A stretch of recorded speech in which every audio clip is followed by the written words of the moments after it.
last week. Yeah, Blodgett was taking out the Giants pretty hardcore, man. Yeah, we make a good team. I noticed. I remember like when we were in the city and we found those Rakshasa. Yeah, that was good. And Froderick being taller, it's like I help you hide because everybody kind of stares at me and doesn't pay as much attention to you. So you're free to kind of do as you like. Yep, stab. Stabby, stabby. Stabby, stabby, stabbity, stab. Yeah, that's right. Look at the knoll over there. Stab. Well, I seem to recall we were in the Elven village and there was some celebration going on. You guys wanted to make sure that I brought us back to the Elven village, so we're doing that. Yeah. There was something so the demon died, and actually the demon himself was banished back to Hades, but his huge head of hair stayed behind and fell to the floor. Like a tribble? It was apparently like a wig, a toupee. You could even say that there was hell to pay. You could. I won't. I gave him a wig especially for the purpose of that pun. I do not apologize. That was okay. That was a nice setup. I appreciate D&D humor in any form. Even corny. Especially corny. So yeah, basically celebrations. The elves are super happy. They let Garlos keep the Moonblade. What's the stats on that thing? Because he's happy to see them. Right. The Moonblade is a +3 long sword, or short sword, sorry. It's a +3 short sword. It is piercing. It pierces damage resistance against Underdark and outsiders, evil outsiders. Ooh, that's very useful. And it is invisible during the day. Cool. By the way, it's the princess is the lady. What's her name? I'm sorry. I can't remember. Okay, well, I'll just call her Princess. At some point during the celebration, Froderick asks to talk to her just for a moment, just aside, for about 30 seconds. Before you have a conversation with her, Bash wants to have a conversation with you specifically, to try to, and he's doing this very politely, like he's kind of tiptoeing around the subject. So he wants to apologize for having killed an elf. He understands the significance of that, even though he was a mere human, a few plays ago. But he also wants to apologize to the princess, but at the same time wants to ask if he can take a baby tree from their forest, one of the living trees. And he wants to know your thoughts on that, and if that is maybe like taking it too far, or how to politely do that. Actually, your first part is exactly what I was going to say to the princess, is that I wanted to offer my condolences on the loss of her brother. However, he was lost.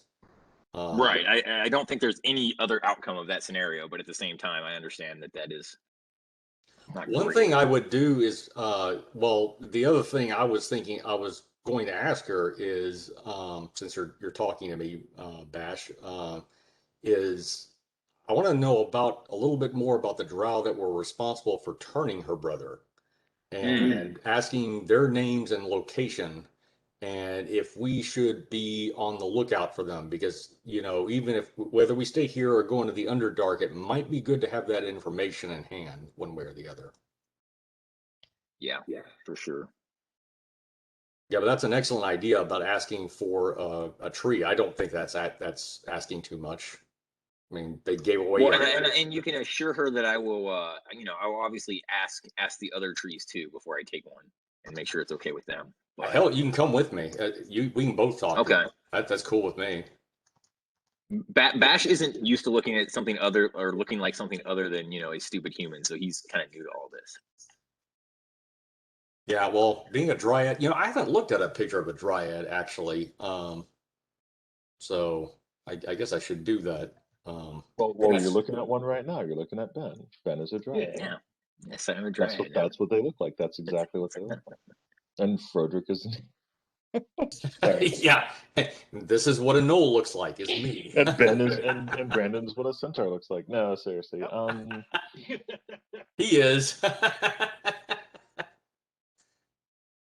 So yeah, the dryads are shorter, about the size of a short elf. It's fairly slender, and deceptively thin and frail looking. Yeah, but with those ogre gauntlets, man, you've got a lot of strength. Rip shit apart, which is what's hilarious. I love that. Basically, yeah.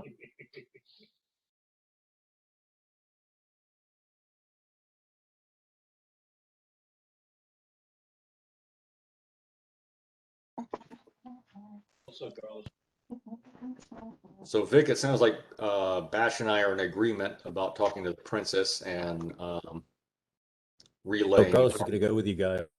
Okay, sure. It's too smooth.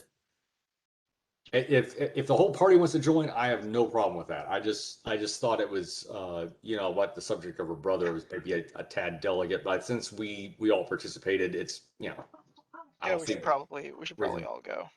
That sounds. I agree. You're right. Well, I mean, now that Bash is a dryad, we don't really have like an uncouth member of the party. I mean, maybe Blodgett. Well, there's a The knoll. Yeah, I don't necessarily make the best first impression, do I? So yeah, I need the rest of you all to kind of buffer my image a bit, or buff it. No, he's really okay, Put a paper brag over your head.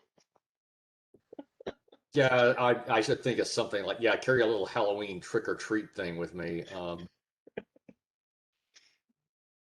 But I do have a +1 charisma, oddly enough. I mean, LJ rocks the boot on his head, and it works. A boot? Yeah. Victor said a boot would give me +3 charisma, so I have not taken it off. Das Boot? Boot on head. Boot on head. Boot to the head. I mean, it's only to cobblers, but yeah. Hey, that's not what you said. It's +3 charisma to cobblers. You didn't read the fine print in my discussion? Yeah. What? The things that you didn't say? It's a +3 charisma to cobblers. And that includes pies. Both shoe cobblers and cobbler pies. You get a +3 charisma to them. So all right, you go take a moment with the princess. She's fairly busy. It's Princess Alicia Terapia and her warriors. Her name is not Felicia. You cannot say bye, Felicia. My Sharona. I mean, maybe. She is more than happy to take a moment to discuss with the lot of you, quote unquote, privately, just the party herself and her 4 warriors who are insanely protective of her now, because like they've just lost the only other royalty they have besides her father. Yeah. And condolences on that as well, as loss of her guard and her people. And what's happened. I wish we could have gotten here sooner, but we did what we did when love came to town. I mean, those are words. Yeah. In a song even. Sometimes today. Yeah, you guys are good. You guys are good. You get me today. She appreciates the condolences, and is very thankful for your kind words of support for her and her kingdom, and the elves themselves. So you have two questions. One is the tree. The other is um, the elves who the drow who done this. Yeah.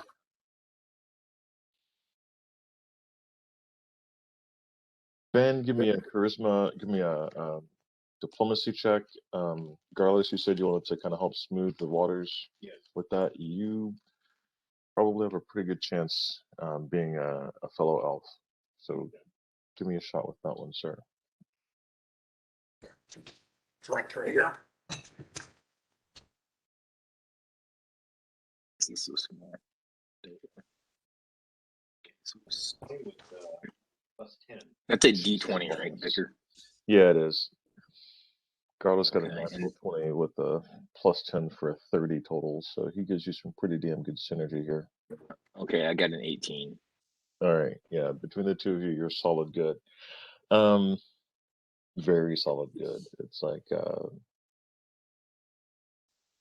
yeah. So at this point, she's like, sorry you couldn't stay any longer, and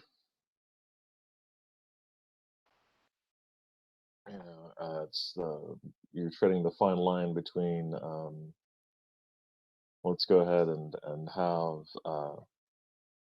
a feast of merriment, and hey, by the way, Carlos, we do need some more princes and princesses. What are you doing tomorrow night? The You're a breeding stock now. right.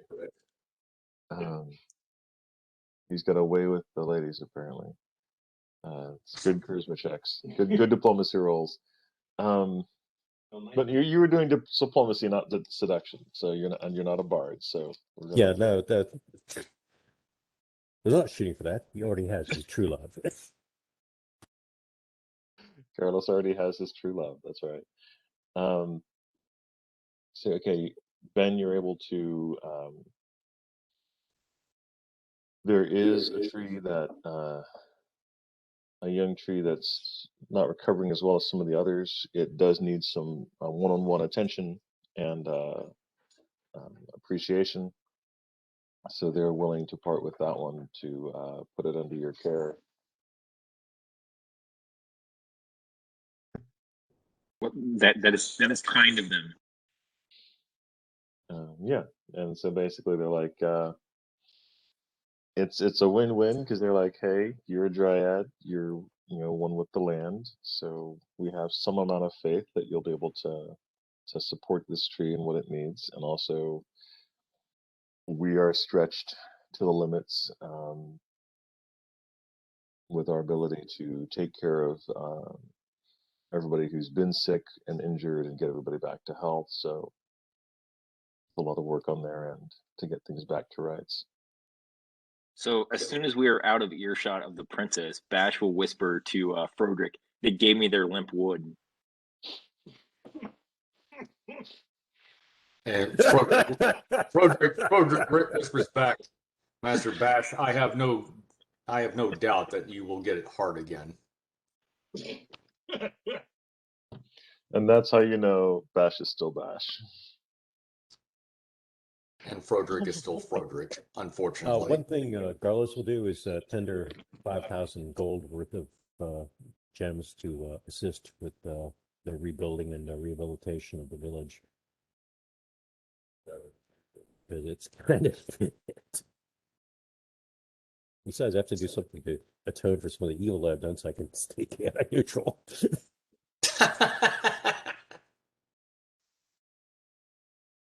I mean, really, I can write this off as I told a Rakshasa to go fuck itself when it complied, but really.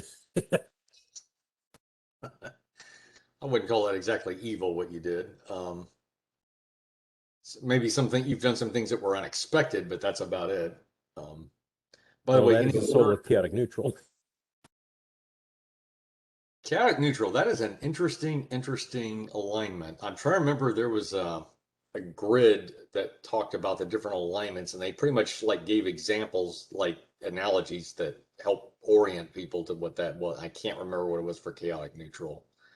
But I'm curious. What do we find out about the drow that were responsible, and where are they?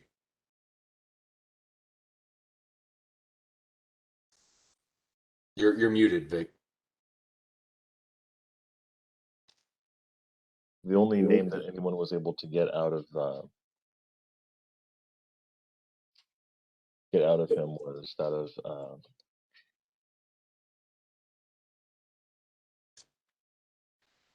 Teletubby? those are the ones that you can't fucking read. Knowledge? I don't even know. Elf? That's his name. You know what? No, that's not the name because I want to be able to say it. Okay, Nelladry.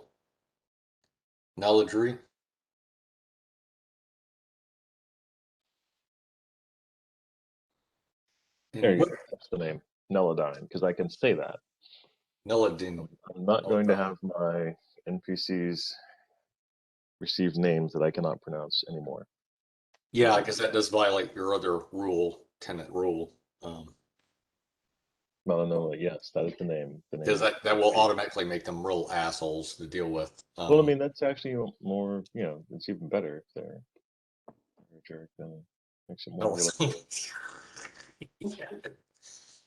So what can I glean a little bit of the story of what direction did her brother set out in and how many days? It was like he was gone like a couple of weeks or something like that. Like a No, location, days. Her brother had set out while she was still a captive of the giants. Oh, was he looking for her? No, he was looking for the drow. So their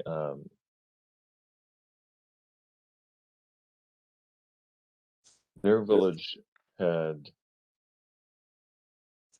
been attacked by other creatures in the past and had fended them off and found out that those other creatures were servants of the drow and traced back.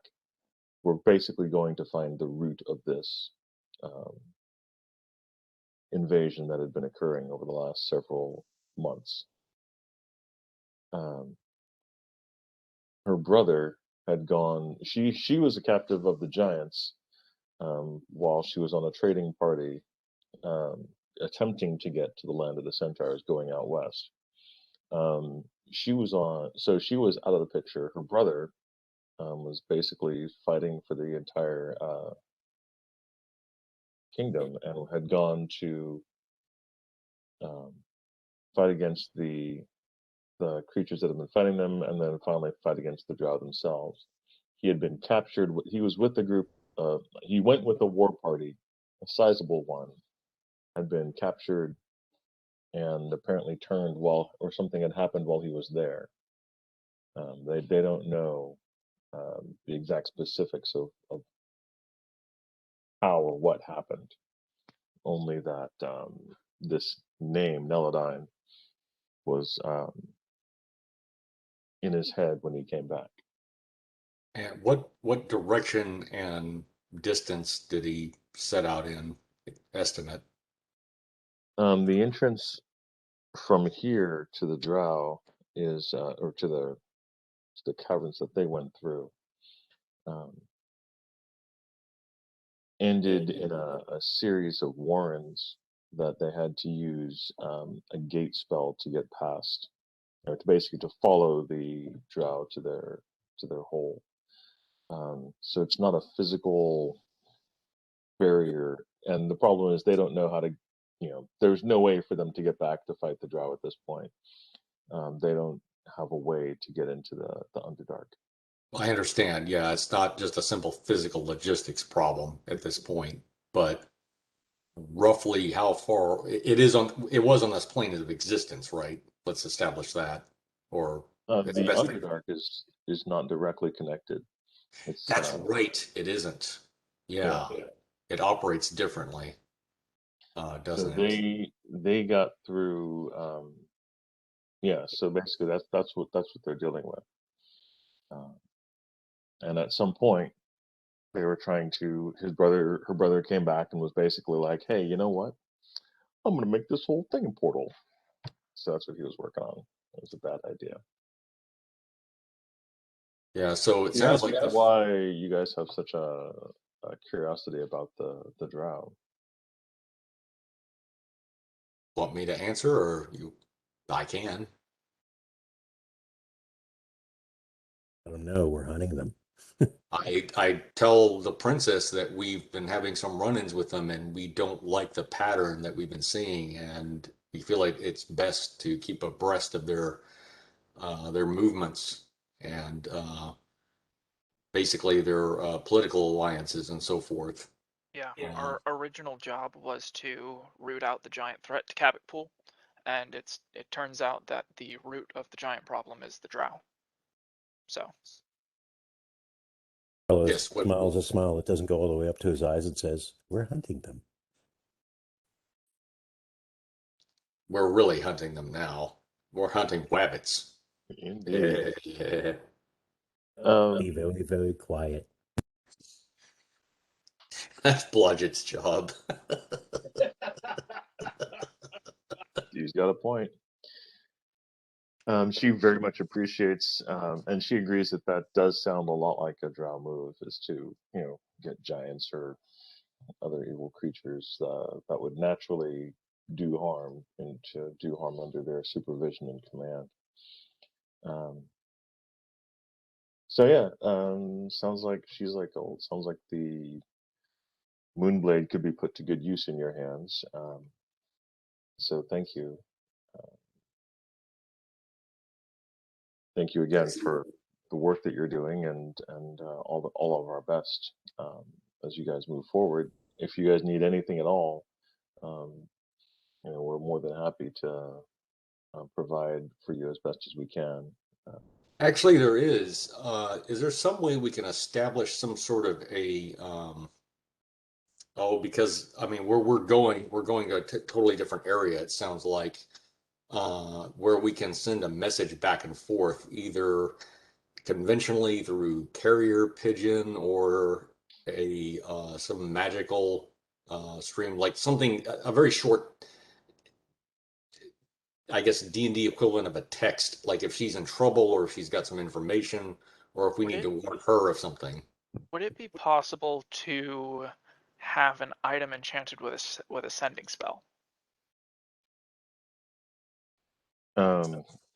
She basically the type of magic she does doesn't do that sort of thing, but there is a trader in the village who might be able to do that. So Think it could work?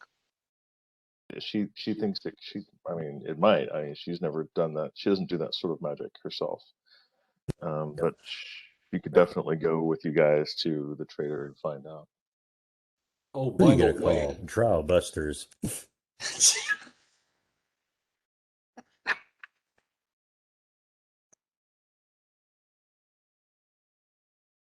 I don't know if we have the right tools for that. remember, if they ask us if they're gods, say yes. Yes.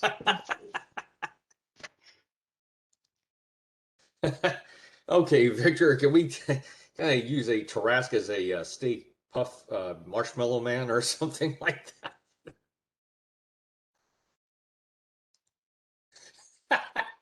A Taras with a polymorph spell on him. Looks like Yeah, a kind giant. of a Thunder Duck sort Yeah. of, sideways move. By the Looks like way, the bodies that we took out of the Rakshasa, I forgot to search the bodies because I was just trying to clear the temple. I would like to search the bodies of the demons, whatever creatures that remained, even that fucking toupee is. I'd like to check that out. At least have it as a focus, maybe for a scry spell in the future. Might throw that in. The Rakshasa are the only bodies that are extant after this. Makes sense. The demons or devils would disappear Yeah, with they've all disappeared. The rest of it's fairly sizable. It's a good 3 feet wide. and the hair is kind of oh, it's a bit matted. Doesn't smell that good. Smells a lot like sulfur, but it's a giant blonde hair toupee. So Okay, what you got to is see this? about getting that cleaned. It needs to be applied to the wagon. Yeah. So what did we find? Like an evil artifact of Warrant or Def Leopard or something like that? Basically, yeah. No, dude, that was Wasp. Oh my God, Wasp, the lead singer, the head guy, he is insane, but he's a good singer. Fuck Like a Beast is an awesome song. I was always disappointed at the fact that they were not white Anglo-Saxon Protestants. They were not what? They were not white Anglo-Saxon Protestants. They were not Oh, okay. WASPs. Yeah. Yeah, I mean that was in the name, but then The other one is The Real Me. That's a good video. I like that one. Anyway, sorry, I was listening to Hair Nation on the way down to San Antonio and back, so filled with like Rat and Quiet Riot and things like that. Anyway, well, thanks for the information. That is helpful. all right. So do you guys want to try and buy a talisman here, or because I mean I don't think you guys. Yeah, talisman, awesome. Yeah, I'm all about talismans. All right. Got for talisman. Well, she takes you to the now that everything's back, and it takes about a day of people getting their shit together before people actually come out to do like a market. But it's quite a celebration when they do. And the Like coming out of COVID, right? Yeah, I get it. basically, yeah, it is a real close approximation to that. The sellers are all out, and it's a very beautiful, suddenly a very beautiful sunny day. It's kind of clear and bright. Bands are playing, and in the market area, which is in the upper left-hand corner of the map, there's a bunch of beautifully colored booths and setups of all shapes and sizes. At Scarborough Fair. Hello, my lord. Pretty Like much my shitty British accent.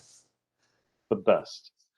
Between two booths, she stops the group and kneels down, and you see there's a small, about a foot high table is laid out with several very small trinkets on it, and a very curious-looking cat sits at the table with his paws crossed over it. Ooh, Kaajit has wares if you have coin. I'd like to look at that. She introduces you to Kaajit. The gadget. Kaajit, Kajit. Here, let me put that in here. Kaajit. Don't buy the skooma. Kaajit? Is that it? Is that right? Not quite. Okay, here, correct my spelling. Oh! Oh, I thought, does it just have an A? I thought it had an H. Oh my God! Straight out of Skyrim, motherfuckers. I was thinking the same thing. Cat shit. Kaajit. Kaajit. He also posted it on Facebook. Yeah, Kaajit. Yeah, have you seen the Skyrim scribbles? The okay, never mind. Yeah. I'm just now playing Skyrim for the first time. Oh my God. I know. Okay, play it for a while and then watch Skyrim Scribbles, and you will laugh your ass off because it is so Okay. fucking true. That's pretty funny. I've not even played I Skyrim. showed it to Victor when we were in Frankfurt. You have it? Right? Yeah, no, I haven't. I literally just played a video game for like 4 hours yesterday, and it was the first time that I've played a video game in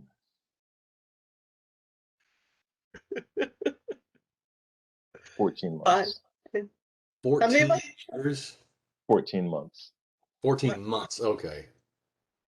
So the video game was Medieval Total War, or no, Rome Total War, which is a 24-year-old video game. So I'm with the times.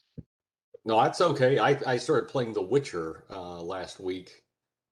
So All I right, dig it. so she introduces you guys to Kaajit. Do any of you speak Cat? John. No. I think LJ should be able to speak horse. Yeah, Kaajit knows horse. What's The the cat I does. can speak with, if I'm not mistaken, I can speak to animals, and I'm assuming the cat is an animal. Yes. Dixie says she can. Okay. I can do comprehend language. All right. Well, that helps you read, not speak, but you can read stuff. so is No, you Kaajit can read a anything with talisman or is Kaajit an actual cat? Kaajit is a cat. Oh, I like kitties, but I do have Kaajit is Bob. a hyper-intelligent cat that has a booth here in the Elven Village. What? The cat has a booth? Yeah, that's what you're at the booth. So He's selling stuff, dude. come back, walk back here.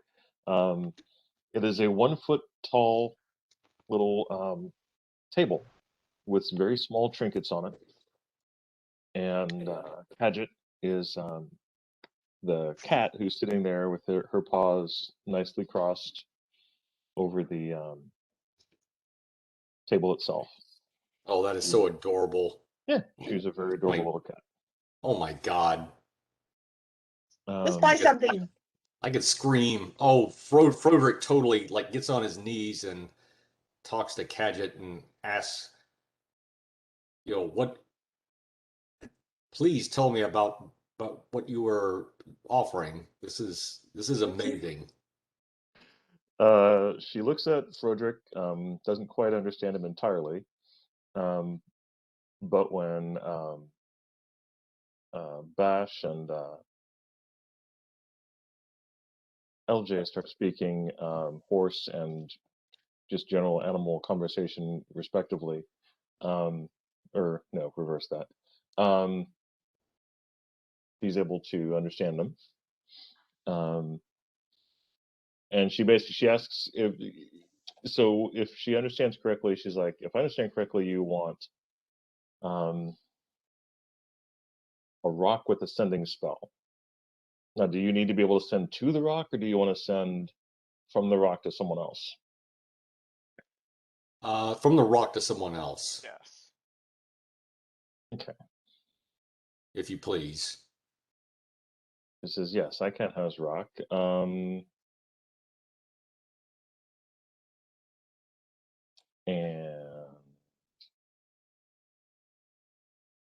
you will need 2, because unless you have, and yeah, basically, it sounds like you'll need 2.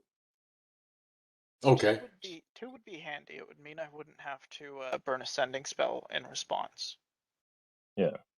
Okay, so Kaajit can do that. Inspector Kaajit. Excellent. Go,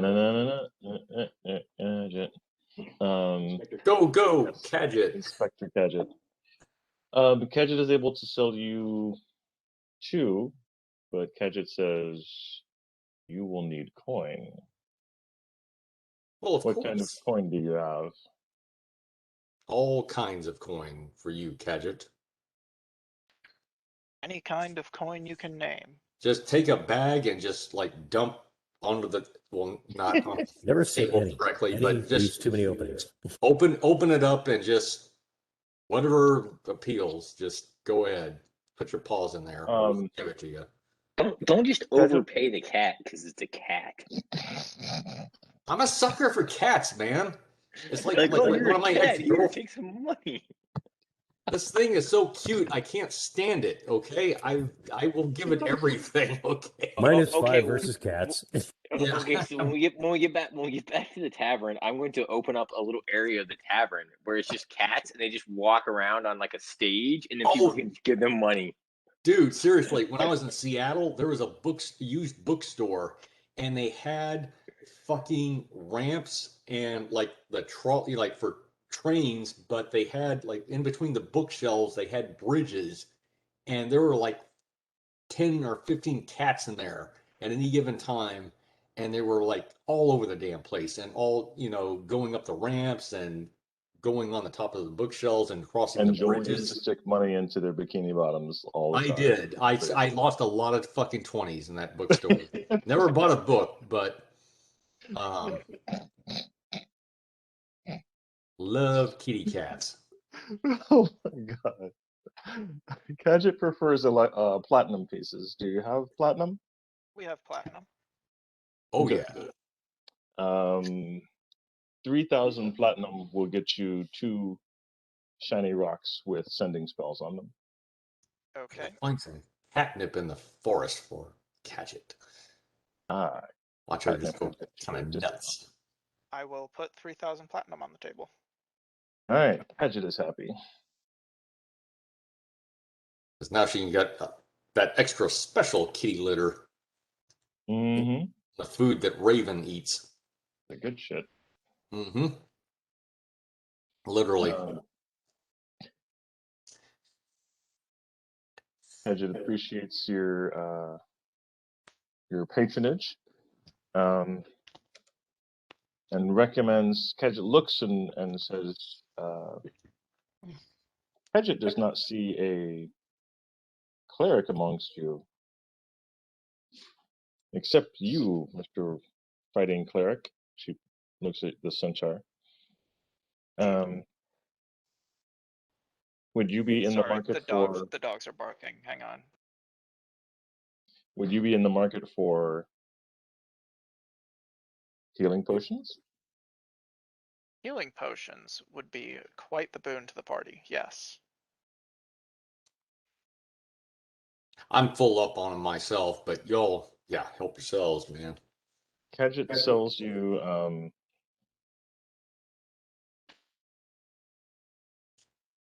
3 thimble-sized healing potions. They're thimble-sized, cure moderate wound healing potions. Cool. Because you are very nice people and have catnip. Yeah. And Sounds good. Kaajit will sell them to you for the standard price is about 3,000 gold, but a piece. But you seem like very nice humans, and you've recently saved a village, so she will sell them to you for 5,000 gold pieces total. And not even demand coin. You can pay in gems if you wish. She notes the fact that you have many gems. Cats are like that. I will thank her mightily and take 5,000 off of my at least 486,000 in gems and put it on the table. Kaajit appreciates it. And asks if there's anything else you need, because time is money. Froderick inquires politely is if there is any protection items that Kaajit may have or may know of. Protection from what? Evil. Oh, that's an interesting thing to protect oneself from. You do not embrace evil. That is a good thing for you not to do, Mr. Knoll. Your rangering will go far if you continue that. Kaajit does not have any protection from evil charms. Aww. Well, or for saving throws or anything else like that. Thank But you, if not, Mrs. that's Johnson. It's quite all right if is there anything else that she might recommend for the party for our general well-being? Kaajit recommends for your general well-being that you be careful fighting drow because they're dangerous and like to eat people like you. At that, at that, Froderick chuckles a bit. One Kaajit thing says that would it's aesthetic. be one thing that would be very helpful is a way to dispel their darkness, some sort of artifact with a powerful light charm. Yes, that would be good. Something of light, of eternal light that cannot be easily vanquished. Kaajit. Yeah? Like maybe that wand of light that the was mentioned earlier by the druid. No, the only light thing the druid mentioned was the moonblade, which is what you guys have currently. Okay. Yeah, Kaajit does not have a light bubble. Kaajit recommends using a continual light spell. But you could enchant. Kaajit recommends enchanting a bunch of gems with continual light spell. Okay. Kaajit would do that for you, but it's well timed for Kaajit's nap. Understood. Can we come back later? Yeah, Mel. Very well.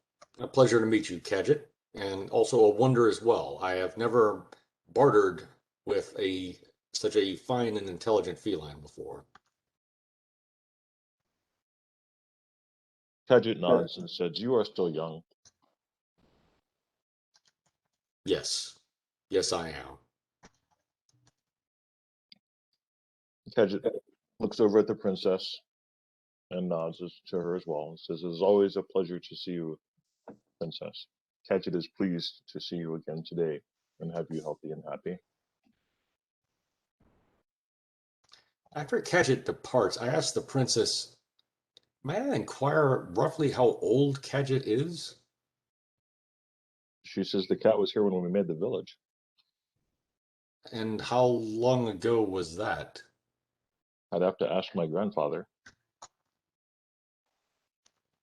Okay. An elder feline trading in cure moderate wounds and what else did we get? Got something. Oh yeah, the communication stones. Mm-hmm.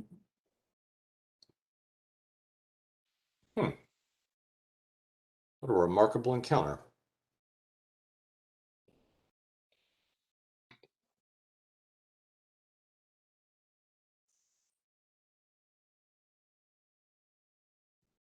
Sorry. I forgot that I was eating in your ear. I apologize. All right, did you guys want to do anything else at the Elf Village before you head back? Just check out if we can catch Kaajit one more time and get maybe some continual light cast on some of the gems, because that would be very helpful, as Brandon pointed out. Kaajit is actually not there when you go back later on in the day. That's all right. We can talk with Tim about it. That's true. Okay. So are we going overland then to go back to Cabbage Back or whatever? No. We're using a teleport spell. Okay. Okay, we're gonna go the fast way. That's no problem. We click our two heels together and I said I was a bad wizard. I'm sorry, guys, but if you ever look up Robot Chicken, There's No Place Like Home, you've been warned, especially the last few seconds of that clip. Okay. Yeah. Oh my Oh God. God, that one. That was rough. Jesus Christ. Even Victor was aghast. Robot Chicken is a hell of a thing. It is I like the ruined. one about the Muppets. Which one? The one with Snuffleupagus? Like No, No, that's it's when they're going back to them, and it's like years Disney. later, and it's like, oh yeah, they had to put animal down, dude. Oh yeah, yeah. That was just dark and wrong. Yep, that's what they do is continually ruining childhoods or childhood memories. Okay, I guess blow this popsicle joint and get back to what passes for civilization. Sounds good. All right.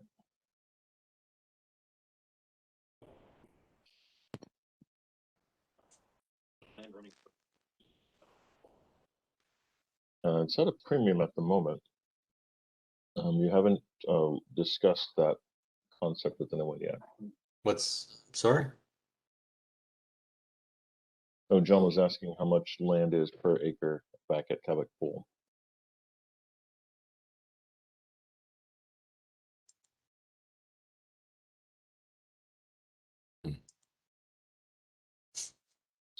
Speaking of which,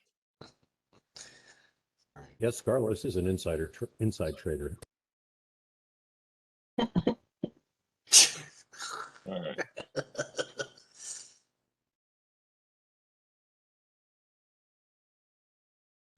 You've returned to the lovely city of Cabot Pool.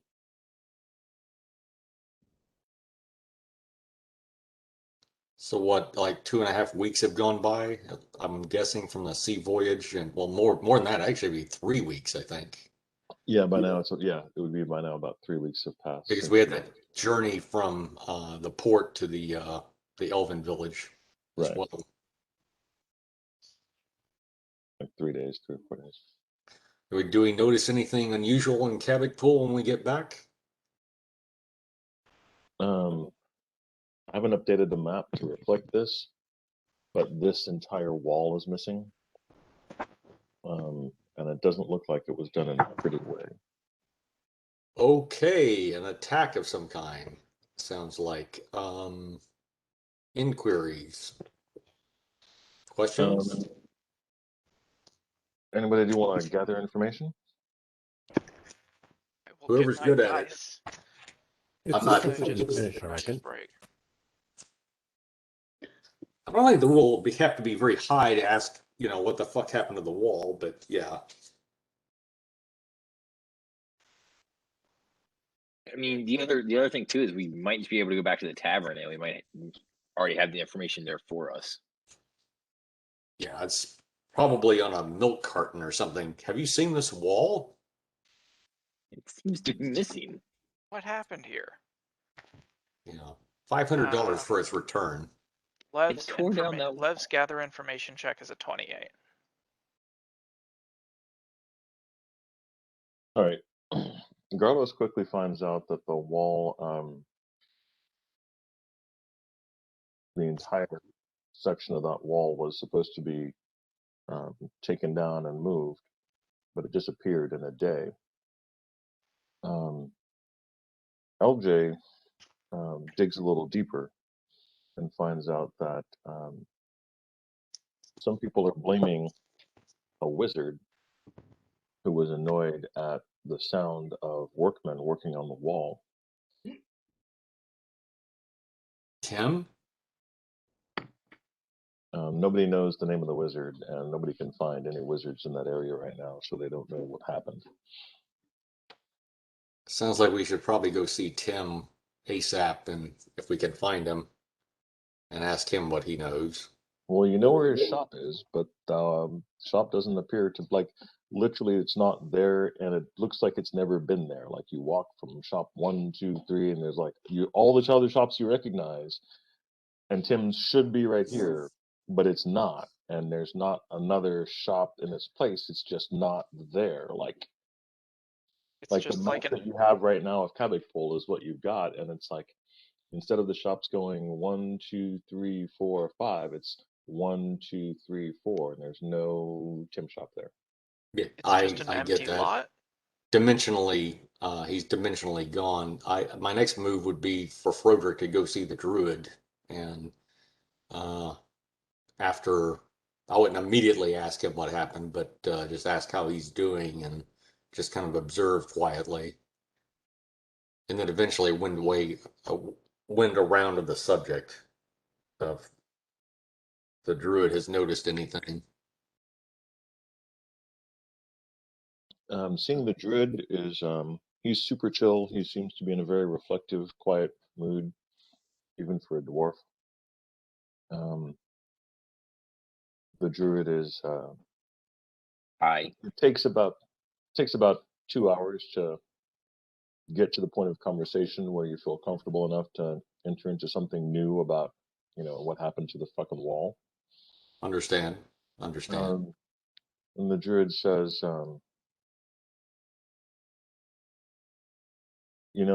I actually spoke to Tim about it afterwards, and he said that some friends of his who he'd been talking to about how loud everything was, told him that he had the power to take care of it himself, and so he did. Once he realized that other people didn't share his displeasure, he kind of left for a little bit. Understandable.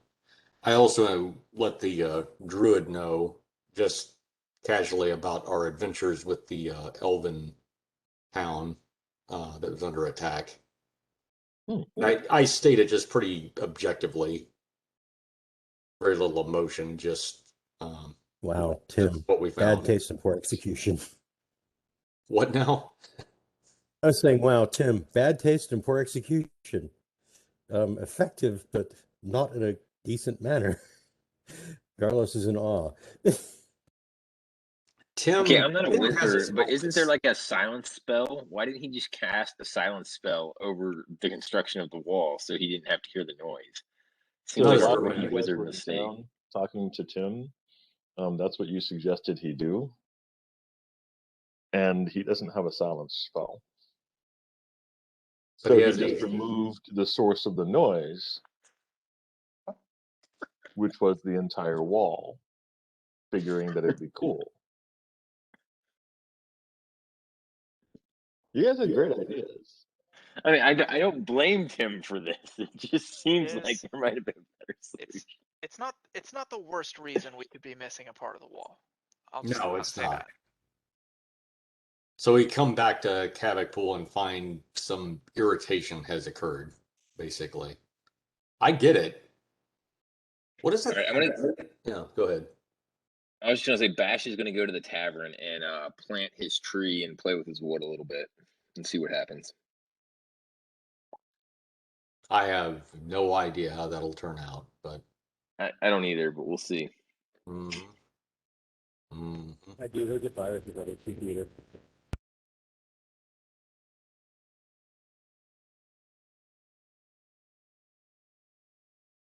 mm. You know, you might bring the tree to the druid and ask his opinion, by the way. I could. You Oh, can that's actually not a bad idea. That's a good Yeah, idea. that's Yeah. not. Yeah, okay, I'll do that instead. how to heal the tree a little better. What He, if your he may have a child? better understanding of this.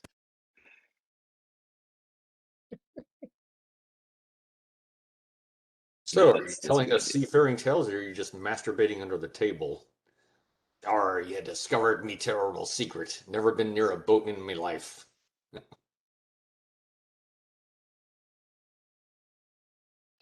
The druid looks and is like, "Wait, is this a tree you found, or is this like your child? Did you have a child with a treant, and this is the result? Like, what's the story here?" I will explain that I took the living tree from the elves, and They it was gave a it to little you. bit sick. You asked for They gave it to permission. me. Okay. Here's the adoption papers.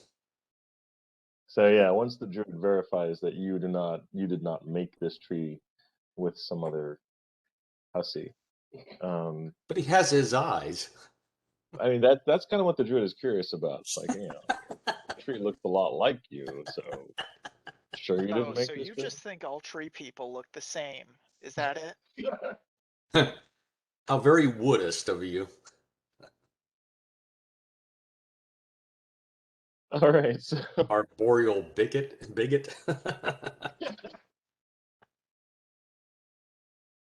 the druid recommends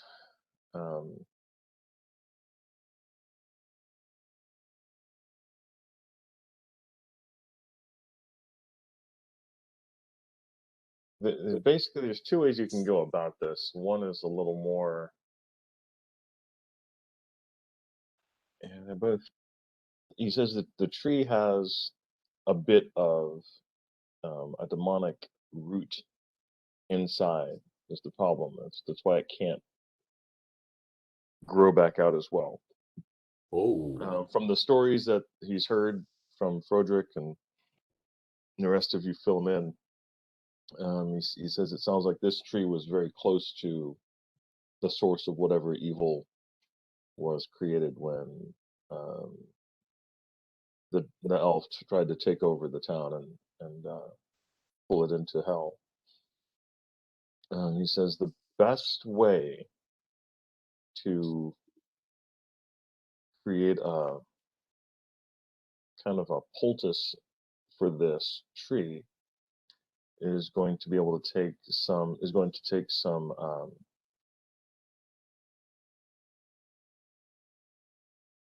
demon blood and mix it with lava, and that will cauterize it to the point that you can use it to sit it next to the tree, and it'll draw that out. And then once it's drawn out, cast that into the sea. It'll create a monster, but it won't be a big one. I've seen So it. demon. It'll be fine. Well, we know where to find the lava.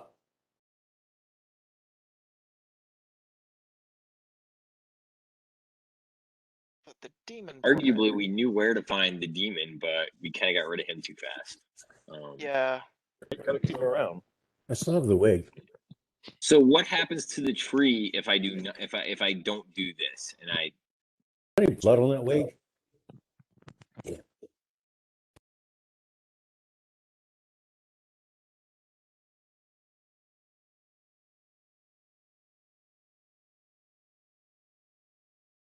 The demon, or the druid, looks at you and says, "If you do nothing and just try to help it grow, it'll grow, but there's a likelihood that your son will turn out evil." Okay, so what would happen to me if I decided to take refuge in this tree when it's bigger, if it's evil? How high is your fortitude save? Okay, got it. maybe not high enough. Okay. Oh crap! I knew I should have gotten a second tree from the Elves Forest. I should have just walked out there and picked one myself.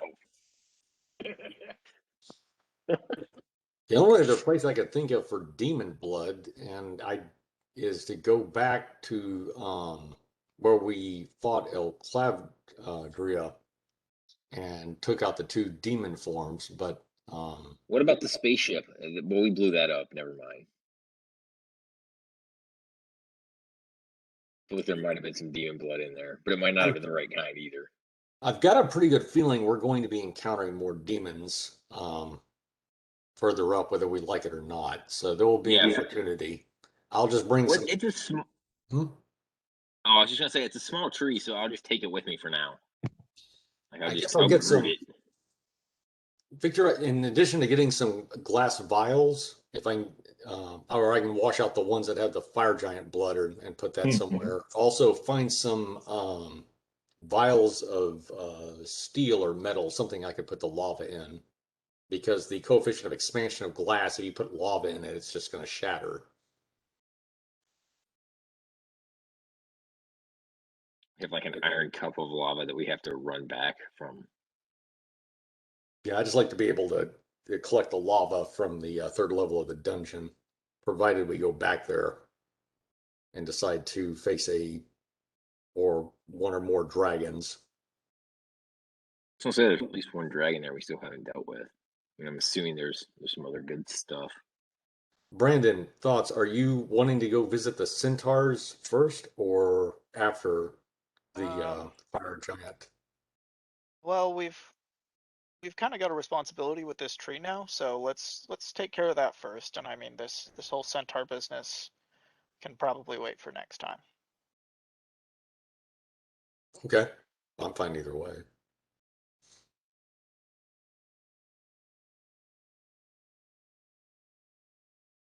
The thing is, if we go back to the third level of that dungeon, we may have to think about that dragon.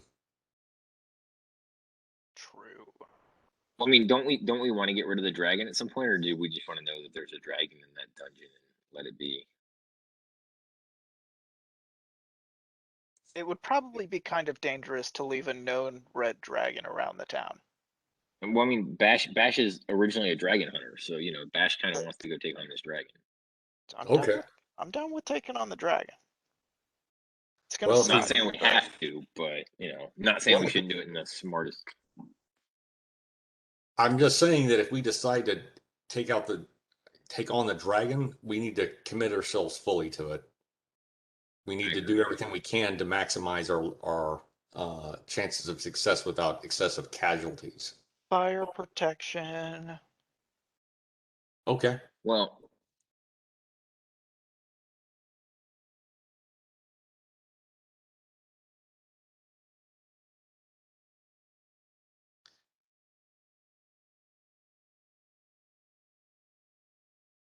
All right. So what are you guys going to do to minimize excessive casualties? Besides not going there, Christ. I guess a reconnaissance of the dungeon would be in order because there's areas we haven't explored yet. Here we are. I'm going to get the thing. I say we check it out, and then if we feel like we're overmatched, don't take it on. One thing that I could do is prepare a resist energy spell, empower it so that it reduces 15 points instead of 10. Make a bunch of scrolls of that. Apply it to fire, and we enchant some of this, like some of all these mountains of jewelry that I've got in my pockets, to protect us from fire. I just remembered something. This was weeks ago. Okay, you know that ring of elemental water control? Yeah. I believe one of the things it can do is build a wall of ice. Now, there are constraints, of course, on how thick the wall is and how long it can be. But I thought of a design where basically if you make it into like a arrow like this so it can deflect some of the fire, and basically you kind of do this looping of multiple layers because I checked out how much damage it takes to break through like the a single layer, and it's not a hell of a lot. So you have to put a lot of layers in between the dragon breath and us. I think that may be worth looking into. You can only do it once per day, though. Yeah, which is why you have to be very strategic about it. But he can. What's the cone? It's a trick that can work. It's a trick that can work. Yeah, it's also what is the dragon breath? Is it a 30-degree cone or? Don't know off the top of my head. Okay. Yeah, but that's one thing you do not want to get hit with full force. Not likely to survive. Also getting resurrected from that. The best way to prevent that is to get up all in the dragon's grill. Because if the dragon is occupied with melee combatants up close, and keep in mind in a cave it can't fly away, then it's forced to use claw, bite, and tail attacks. There's something else I thought of doing, something I haven't used yet. have that wand of Drow Gob, that adhesive that hit you at one point. Yeah. If somebody could get a hit on the dragon's mouth and seal it closed, it would potentially prevent him not only from using his breath weapon, but also from casting spells. Possible. I don't know how well that would work, but it's a nice idea. Yeah. What does it take to charm a dragon? Probably a lot. Lingerie? Red Dragon, lots of gems, which I do have. I do have a lot of gems. You need a donkey. Hang on. You thinking doing a bait and switch? Basically trying to bribe it with gems, like some of the lower quality gems, and then Maybe. while it's greedily taking them in.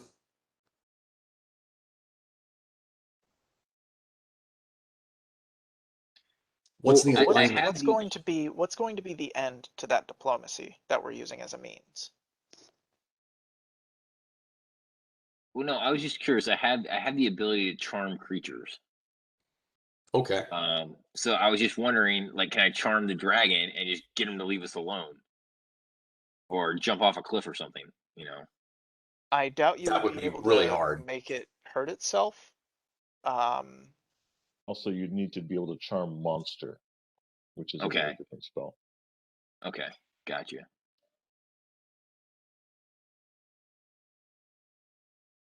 Charm person, charm animal, charm monster. Those are 3 different spells. Okay, gotcha. Good to know. And there's a few more napkins over here. Do sneak attacks work against dragons? I One that we believe know who's so. alive has been able to verify that. Well, it's one of many things. I think we're gonna have to use a multi-pronged approach. We can't depend on any one angle or trick. We're gonna have to use everything, including the Thunder Duck sword. Yeah. I would use that as one of the opening moves to confuse and annoy it.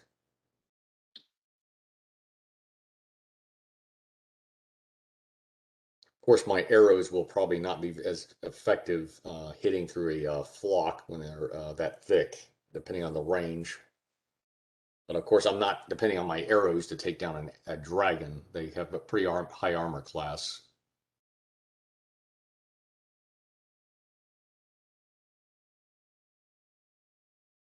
Anyway, maybe we should just go ahead and go back to the dungeon and do some skulking about and get some more information, because speculation will only get us so far.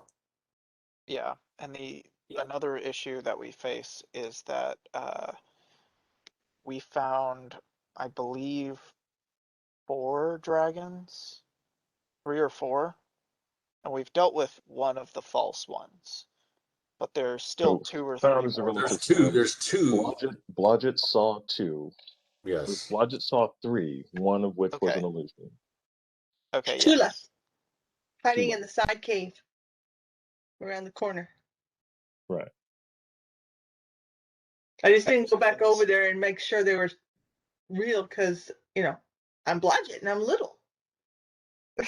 What's interesting is fake. when we were talking to the were-rat after Speak with Dead, he referred to Firefin only. Maybe there's only one. But one's still one. One's only what? Still one dragon. One is still plenty. Still one dragon. Yeah, I am not. That is not lost on me. Assuming that these 2 are the last dragons in the cave dragons, one of them is the real one, and one of them is a fake, which would be another creature concealed behind it. So once in combat, we would not only be dealing with a dragon, but some unknown creature that maybe not can turn us to stone. Probably not another Gorgon, I wouldn't think. But then again, Rashasa. something nasty, I'm sure. I'm sure there are other nasty things in that left on The- that third level. The more I think about it, the less I'm sure that we should try and deal with this. This is outside Do the we scope need to of our deal job. with it? I don't think we We do. could You just want the seal the lava. cave. Cave it True. in. I like the cave-in idea. Yeah, just cave it in. We just need a druid, right? Yeah, we could if we do I can that. prepare I can prepare a few rock to mud spells. Yeah. Cave it in, then it's sealed, and we don't ever have to worry about it. Either way, we do need to go back to get lava. Yes, that's true. That's true. But yeah, calling it a day and just getting and leveling up is not unappealing.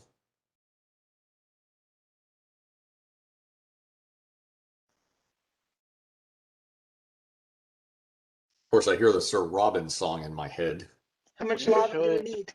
We should have Blodgett at least attempt to try and explore the rest of the cave, because Or the how two much- entrances that we know of are not big enough to fit dragons. Those dragons, or that dragon is going to be coming out of somewhere else, and we don't know where that is. So what you're saying is we do have a responsibility to make sure that it can't get out very easily. At the very least, if we're not going to Okay. kill it. That sounds like a fair ethical decision that's weighed against our abilities. Blodgett's job is never done. I wasn't necessarily thinking that, but I think we're going to go with you this time, Blodgett. We Or got two. both We of you. got two main places to check. That one south of the dragons, and then that one big blue between 5 and 6. Which I Okay. don't think is an exit, but it still could be something there. There's also an entire unexplored area, it looks like south of 9. I've got an idea. We go No, back that's true. the third level. One thing we ought to do is open up that set of doors going up to the second level. Yep. On the south. That way we have more than one avenue of escape. Agreed. Well, don't we have to open them from the other side too, right? Which side do we open them from? I think you can open them from either side, I think. Especially with our centaur. Oh, Max. Yeah, we can do that. Yeah, but I would say, yeah, definitely get those doors open and just find all the exits and entrances into that third level. And then call it at least, and then we'll decide about calling it a day, calling it a dungeon or whatever. Calling it a dungeon. Calling it a module, actually set of modules. True. All right. So, do you guys want to do anything before you head back to the dungeon? Sounds like we're not going to find any other magic items or anything. I don't think so. With our enchanter out of commission at the moment, we can't really enchant any fire protection items. So that's the only business. Oh, LJ wants to go to the blacksmith and see if that ass armor is done. Oh yes, good idea. And by the way, I don't think I would be remiss against a dragon. Is there somebody got a goddamn longbow in town? Oh yeah. Okay. The long, you I have a longbow if you need it. Really? Okay. Yeah. Let Just me normal. ask. This is probably asking a bit much of Cavicpool, but a composite longbow that doesn't have to be composite. But if it's I know they can be customized to the wielder's strength, because and this I know from actual archery, is that the bow needs to be really fitted to the shooter. So you need That a is a selector thing. and a bow.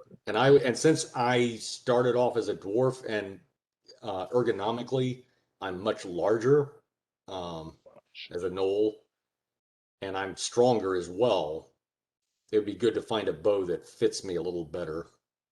You are able to find a composite longbow for sure. Okay. That'll work. There is one that is suited for 16 level strength. What's your strength? My strength is 14. Okay. If it's suited for 16, I'd either have to rage or I would have to find a strength potion or something like that. Right. The Fletcher. So there is a fairly good Fletcher in town, and he looks you up and down. He never had a good knoll before, but he's heard of your party, so he's willing to work with you. And he'll make a composite longbow or a composite longbow that'll fit your strength. We're getting some pretty bad feedback, Victor. That's Your from John. Can you yeah, mute? John. Oh shit! Sorry. That's all right. John's all right. Yeah, yeah. So yeah, he'll make a composite longbow that'll fit your strength. It'll take about a week probably, but he'll have it done. Yeah, I think that'll be worth it. Because against the dragon, we're going to need everything we got. Yeah, he's new in town, but he's definitely seems like a decent guy. By the way, if Fletcher makes at the Yeah, moment go he ahead, has sorry. a regular composite longbow that he can give you, just a regular composite longbow. I'm going to practice with the composite longbow while he makes the other one, just so I can get used to it. So yeah, that sounds good. Okay. All right. Yep. And then LJ gets his ass armor. And yes, your ass is ready. The ass armor is ready. Awesome. Yeah, make a roll versus you're keeping a straight face while we're having this conversation. It's Really not easy. I know. I was just watching the Monty Python Biggest Dickest skit, and in there, did you know that they actually instructed the extras who were playing the Roman centurions? They told them, "Don't laugh or you're fired." Oh They actually told them that. So their reactions are real. And at the 352 mark, when they talk about, have you heard of his wife incognita, Butticus? The cameraman, you can hear the cameraman laughing. That is epic. Beautiful. Don't laugh or you're fired. Oh, we're done. Sorry, Bob. Oh my God, there's like, have you heard of his wife? And it's like in the comment section, it's like, oh God, we're dead.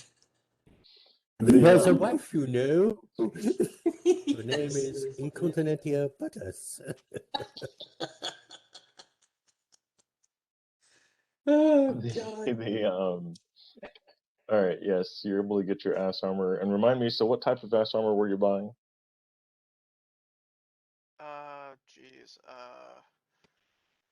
One that matched my armor, which is breastplate. I don't know the specifics of D&D 3.5 Centaur ass armor. Well, you should, Brandon. I mean, you. It's basically barding. Okay. Barding for a centaur.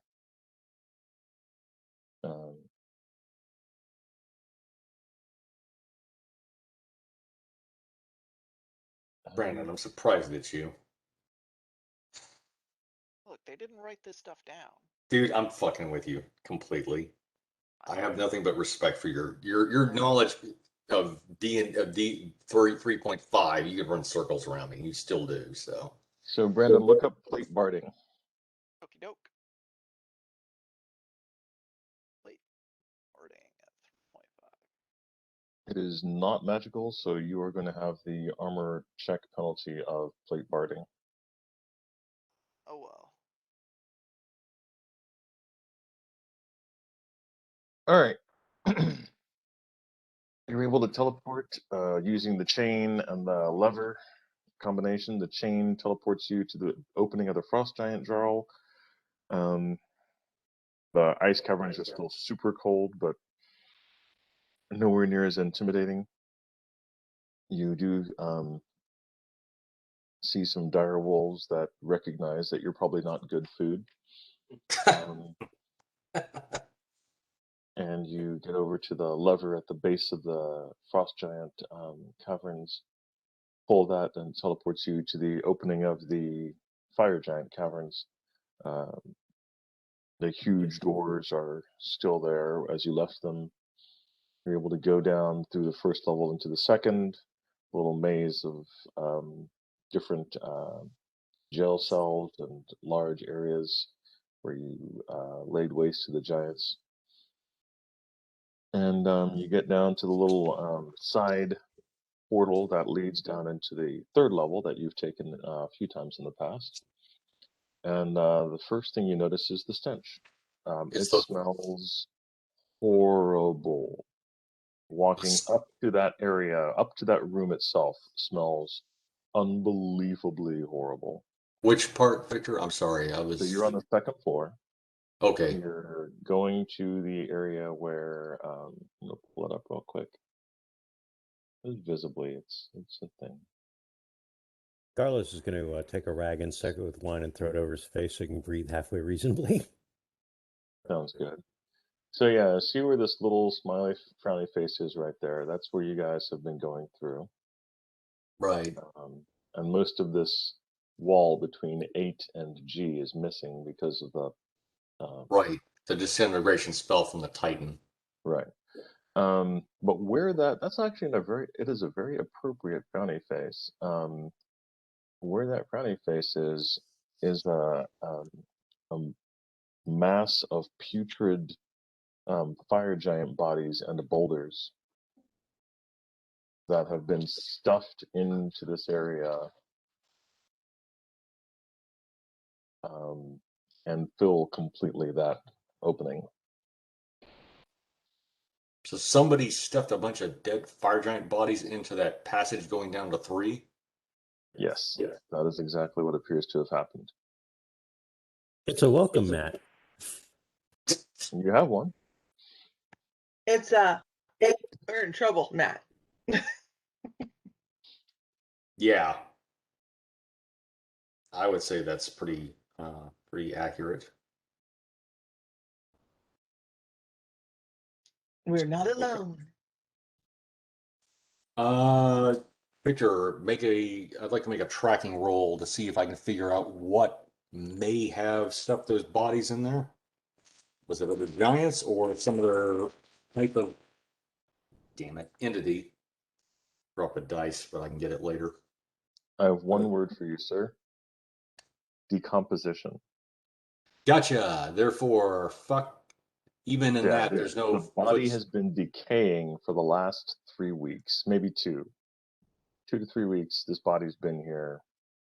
And I'm talking about in the away from the bodies to the south. Okay. Are there any tracks in looking for tracks in this area here? Yeah, anywhere along that hallway or up to the north towards that door.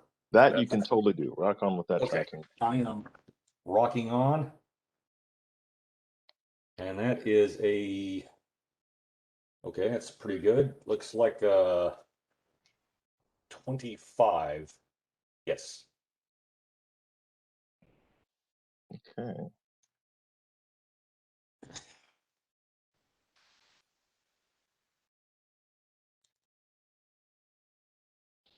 You find literally no tracks whatsoever in the area. Nothing passed when you guys were last here. You can definitely see the tracks your party had when you came here last 3 weeks ago. It's almost 4 now.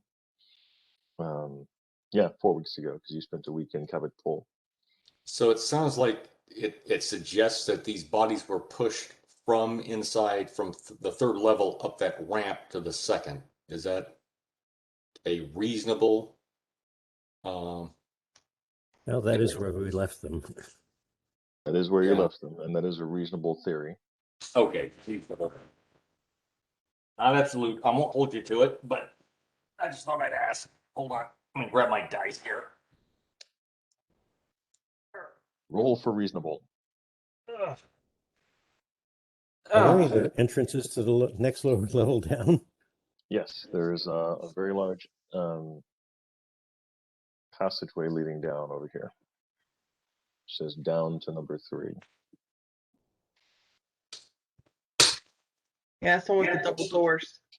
Mm-hmm. Yes, the one with the double doors. The one that's stuff full of giants. No, that's the other passage. Yeah. This one is passage is stuff full of giants. Oh, that one. The one with Okay. the double doors is the one that you guys have been avoiding.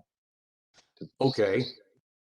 Then what I would do is I'd say open the doors, but let's expect some a trap, or possibly we might have some other entities waiting for us.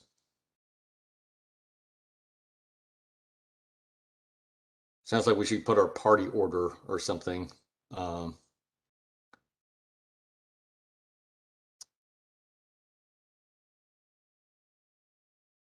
Maybe LG and Bash open the door, and I stand to the west, bow ready. And Sure. Blodgett will be invisible. Yeah, get rid of stabby stabby.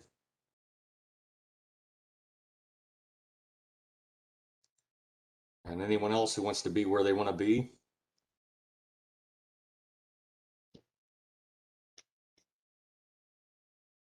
Lev will be in front of Blodgett.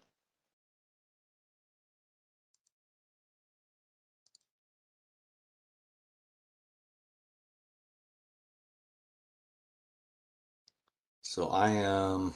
Let me see. And Garla's in there somewhere, not up all the way up front, but in a place where he can do something. He's going to summon Monster 2 to have somebody run ahead of us to set off traps. Brandon, V'ger, you think you should post V'ger somewhere? Actually, I think we should have him scouting ahead, about 60 feet ahead of us. Okay.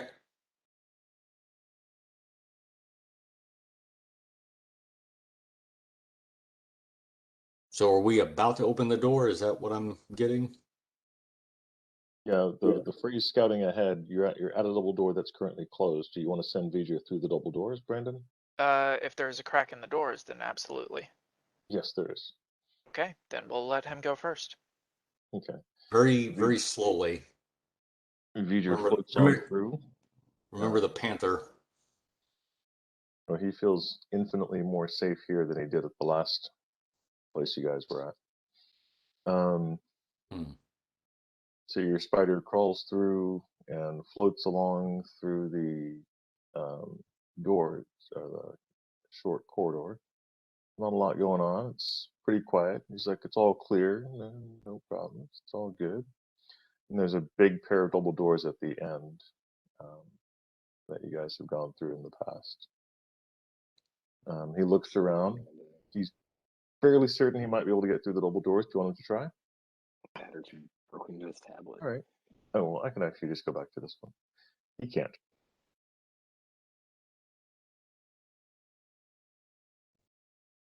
Why not?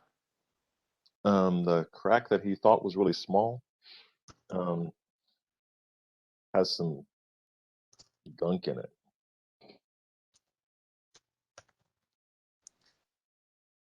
I mean, it doesn't smell bad. Of course, he doesn't know what you guys were complaining about the last one, but yeah, he can't quite fit through the cracks in this door. Somebody's put some polyurethane seat caulking around the edges for energy efficiency. Like, holy shit, you're right. That's exactly what this is. Goddamn lead approved platinum dungeon. Shit. Mm-hmm. All right. I'll have V'ger come back. Actually, I'll have him cast Detect Magic and look at the door. Okay. Anything? No magic detected. Okay, then he'll come back and look at the other double door. Okay. From this side, it looks like a regular double door.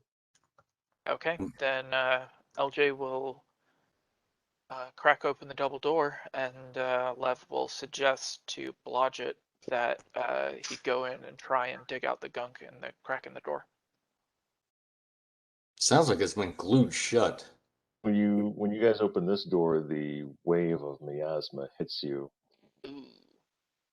It is equally putrid, although bottled up for like some untold period of time, and it's just funk beyond belief. Broderick takes some holy water, pours it into a rag, and wraps it around his breathing zone. I have a different idea. Okay. Let's go back to the place that we've been using before, and I'll use rock to mud to connect a new section into that tunnel Ah. through 17. Okay.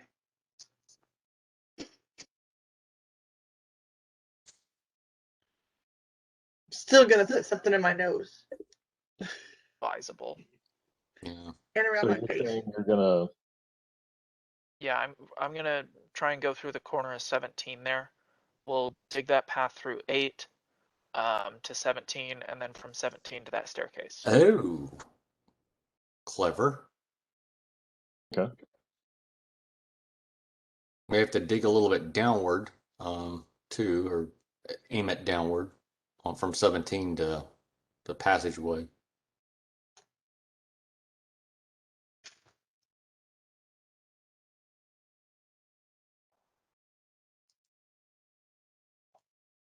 And that's What's the true. It is area a of effect staircase for your down. rock to mud? What? What is the area of effect? It's not necessarily an area of effect. Cubic feet. Yeah, it's a cubic feet of rock that I can turn to mud. I think I seem to remember it's about 170 by 10 Well, feet or something like that. That will be 220 cubic feet for me. Okay, 220 cubic feet. 220 square feet, sorry, to correct you, but yeah, cubic would No, it's cubic. the height. Well, it's cubic. It's Yeah, it's up to 2 10-foot cubes level. okay, Yeah, all right. It is cubic feet. Okay. Yeah, because if you were doing square feet of rock, you would not do any rock because it would be a flat line of rock. That's a good point. A cube. All right, with that, give me a dungeoneering check, please, low. You are going to try to figure out the angle at which the stairs you went down last month are going in comparison to the room that you're currently in. So yeah, I give can me a help. dungeoneering check. So that will be What's your geometry skill? 15. Okay. You make a substantial portion of the downward slope turn into mud. How wide are you trying to make it? 10 feet. Okay.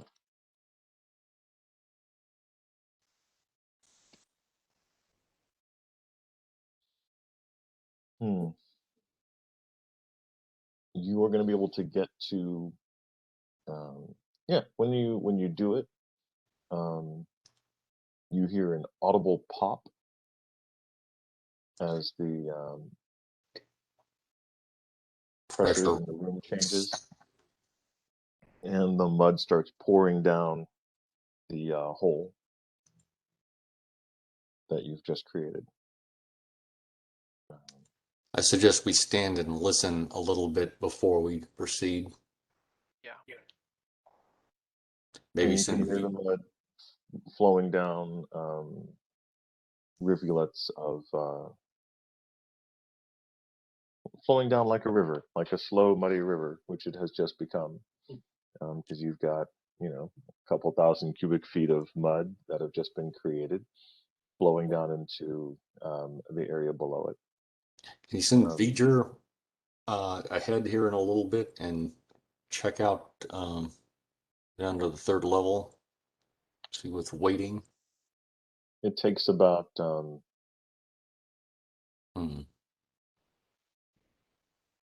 good 5 or 15 minutes, about 15 minutes, for the noise to dissipate, the noise of the mud moving to dissipate. And now, once again, all is quiet.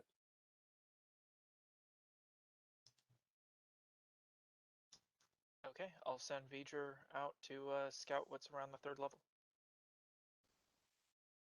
A McDonald's franchise. He sees the glow of the golden arches.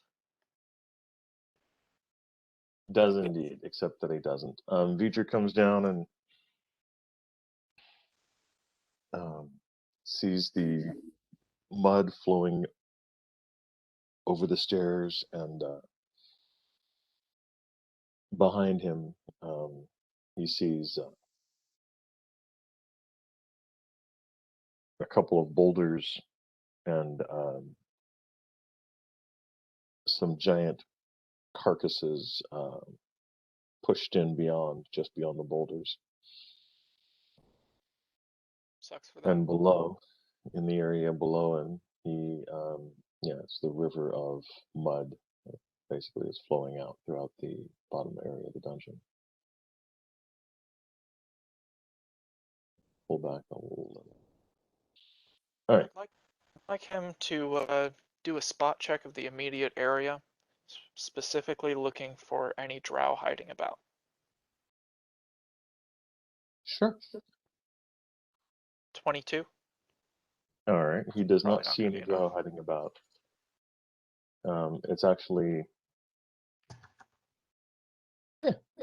he actually makes an int check as well and realizes that if there were any drow hiding about, their footsteps would be covered in mud.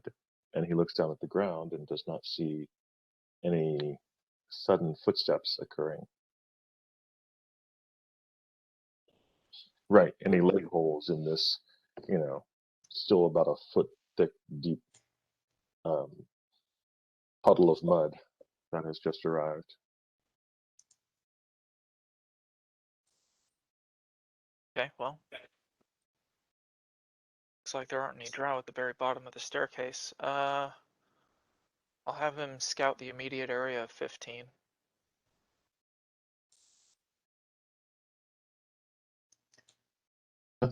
Nothing unusual.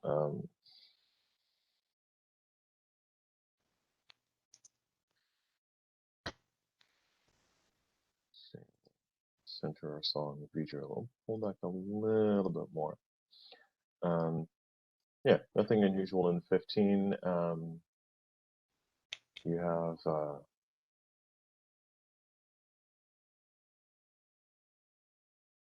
he's able to scout through and fly around this area.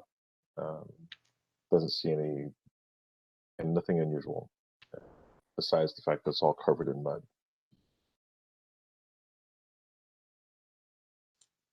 Okay.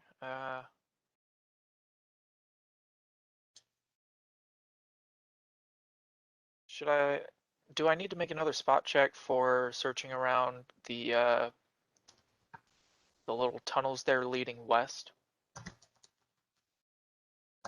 Well, that would be a search check. If you're Okay. actively looking for something, it's a search check. Okay, then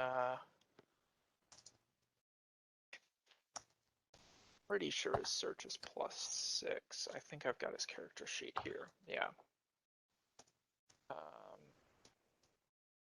Okay.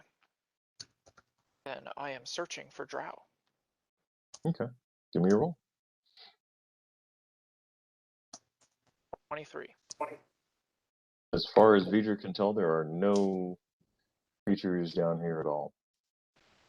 Drow or otherwise.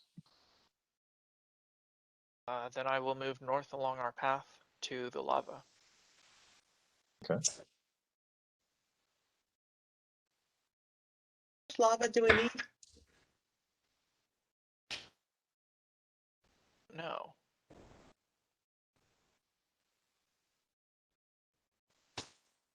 Just need to find someone to lava.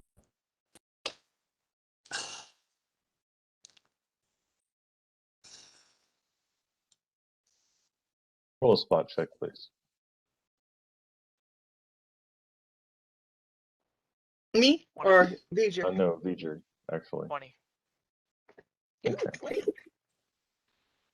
V'ger is 20. not. 20. What about drinks? Can't move. Feet stuck to floor with mud.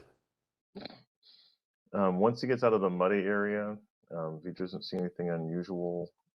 He gets over to about here, and he can see the bits of, actually no, there's the stub of rope that's still attached to this side, and he can see when he gets down a little lower, he can see the lava. But that's all he can see at this point. Okay. I would like to search once again for more drow. No carcasses of ducks. No, actually, no duck carcasses. Yeah, I guess we're out of duck again. Which to area pop are my you searching headphones for in. drow in particular? That hallway, and I'm This gonna hallway here? try and look in the crevices that kind of extend and branch off of it. Like 18 and Yeah. so forth. Oh, okay. Like where they were before, that kind of thing. Yeah, it's going to take a bit of time, but he can definitely do it.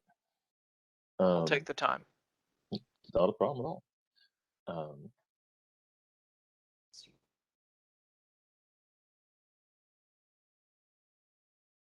More time for the mud to keep sliding down.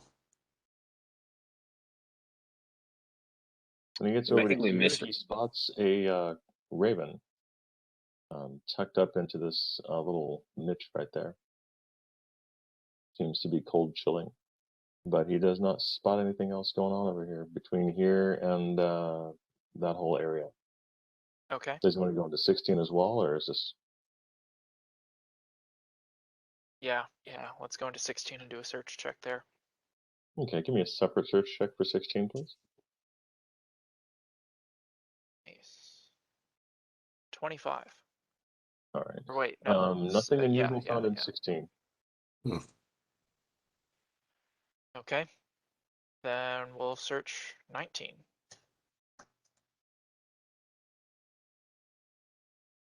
That's a natural 20, baby. 26. In which area? 19. Oh, in 19. Okay.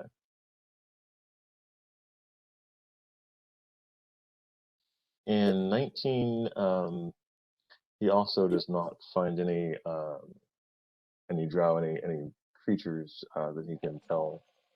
But searching around, he does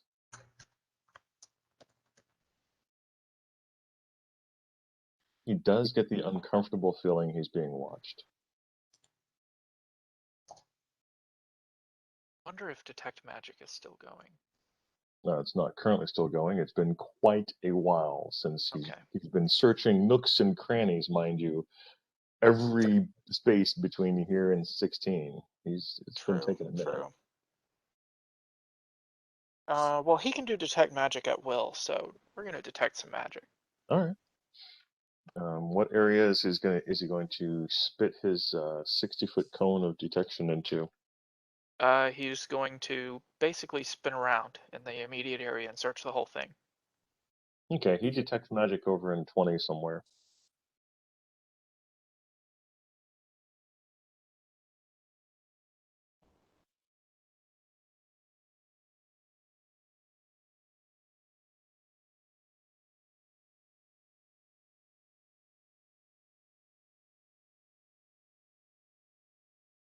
I'd like him to fly up to the ceiling and land on it, and cross the river, crawling. Okay.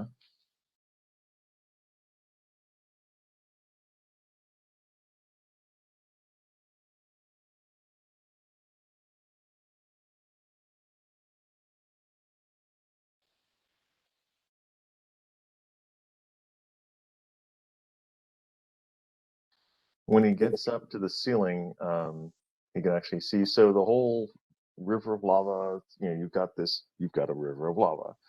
Yeah. Smoke, steam coming off the river. Visibility at the level of the river, very, very low.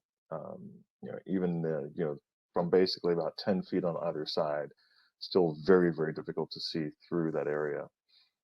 Getting up above it, you can see definitely a bit more. There's definitely some good space in that area that you can move around in.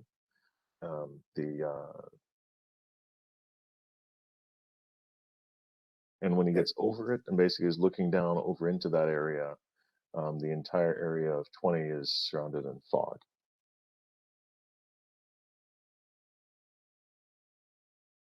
Fog. Yeah.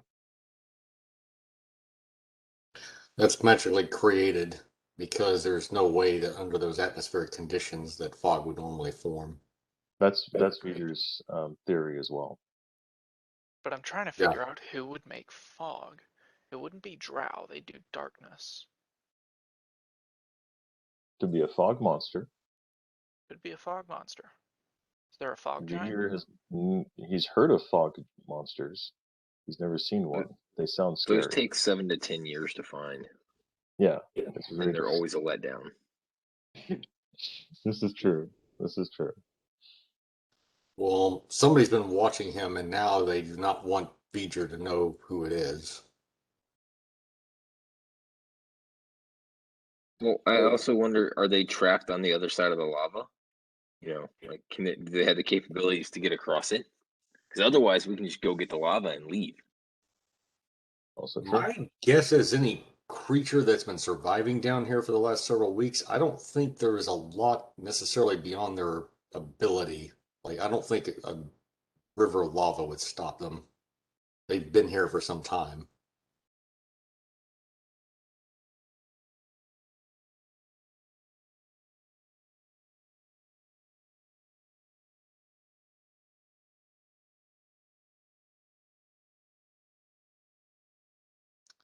I'm Thus tempted else too. to. I'm tempted to get V'ger to explore the fog. Mhm.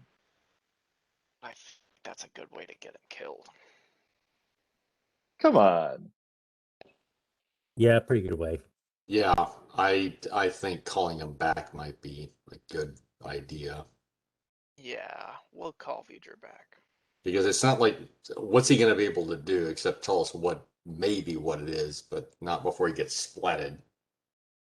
We can go find out what it is. Well, Not we sure don't what it have any was, but it good way to crushed my get over there. skull. Hmm? I was What? saying he wouldn't know what it was, but he'd just say, "Oh, it crushed my skull." Yeah. It Well, looks like a big. I'm reading V'ger's mind. I was, and it seems like the last thing that went through his mind was his ass. Yeah. I wonder if it will be friends with me. Well, I don't doubt that's going to develop into a whole situation at the lava river, but it's not going to be a dragon. Right, Victor? So I guess we'll deal with it when the time comes. I'll have V'ger try and explore the area south of, what was it, 9? Here, I'm gonna take a bio break while V'ger avoids getting splatted.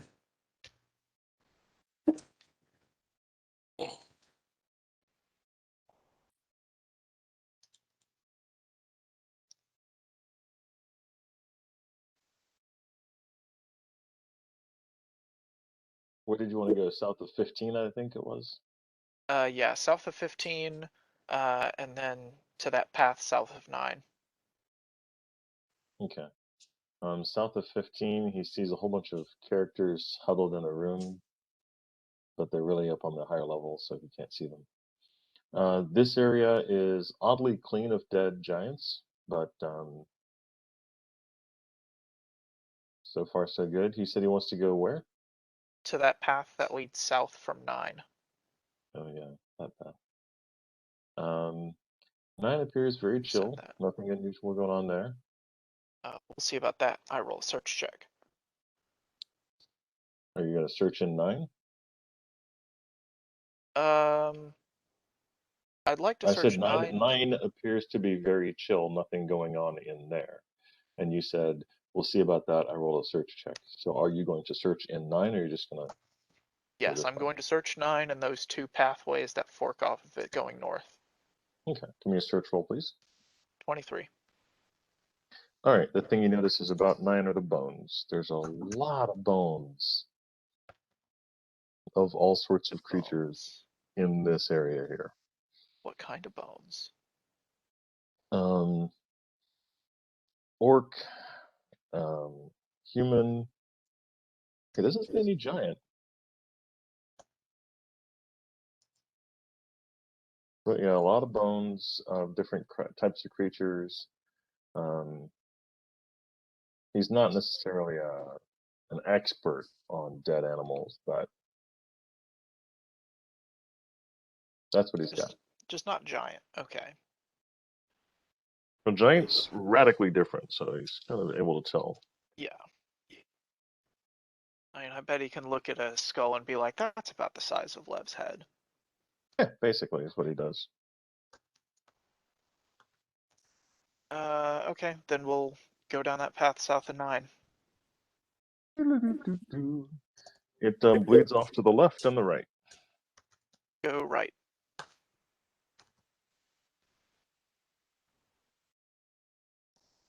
Stage right.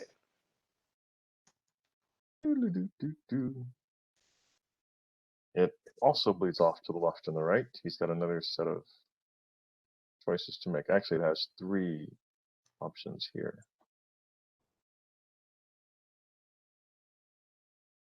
Left, right, or straight ahead? Left. Okay.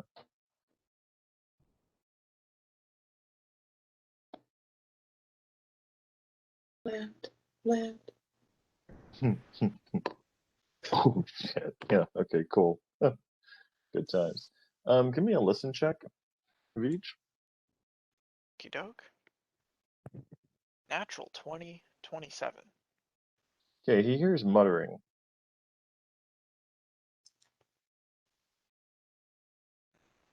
And as it opens up, because yeah, he's got a pretty good sight. As it opens up,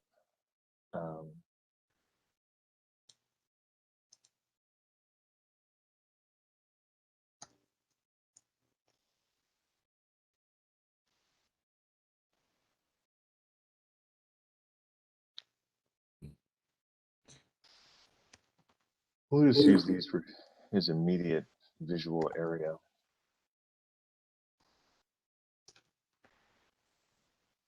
These are all trolls.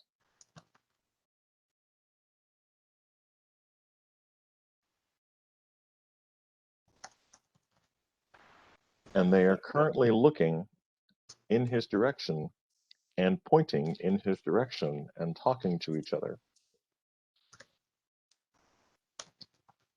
Give me an initiative for Vija, please.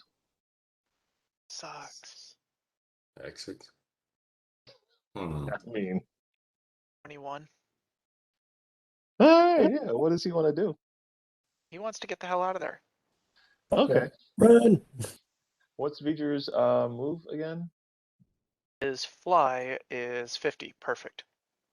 Good. Okay, that's pretty good. Let me see what the troll's move is real quick.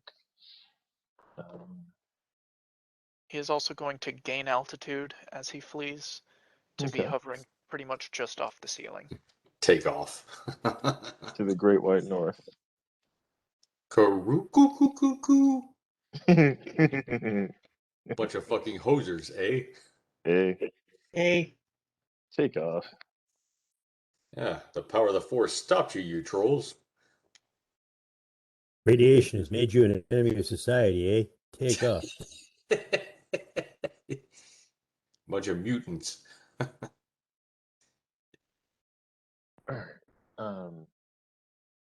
He can forego his armor class bonus, dodge bonus, and move 100 feet.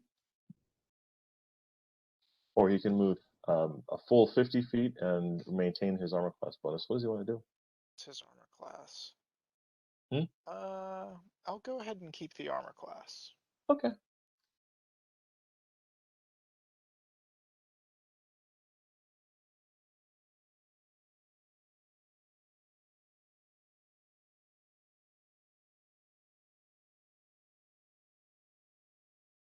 So they're fast, huh?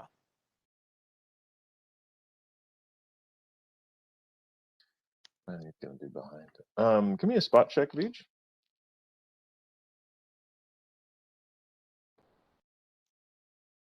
That will be. Where's my spot? It's 6. No, it's 7. 27. All right, good. That's pretty good.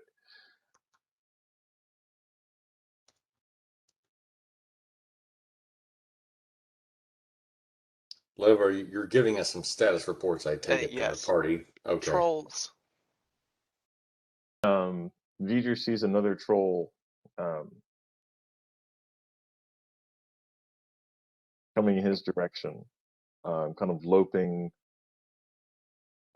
sniffing around, looking up and down, trying to figure out what the hell's going on. Just V'ger's get him waiting. back to us.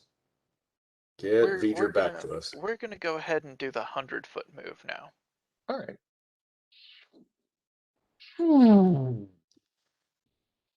Oh, by the way, may I make a suggestion to the party now that we know that there's probably trolls inbound? Of course. Okay. They're gonna have to trample through that mud. That should slow them down. The problem is, unless we use fire spells, even if we kill them, they're going to regenerate, if I'm not mistaken. Is that correct, Garlos, John? Yeah. In the meantime, do you have another rock to mud? Because you can reverse it once they get into it. That's a good idea, and keep them. But the thing is, it won't necessarily kill them. I had an idea though. We can go directly on the second level.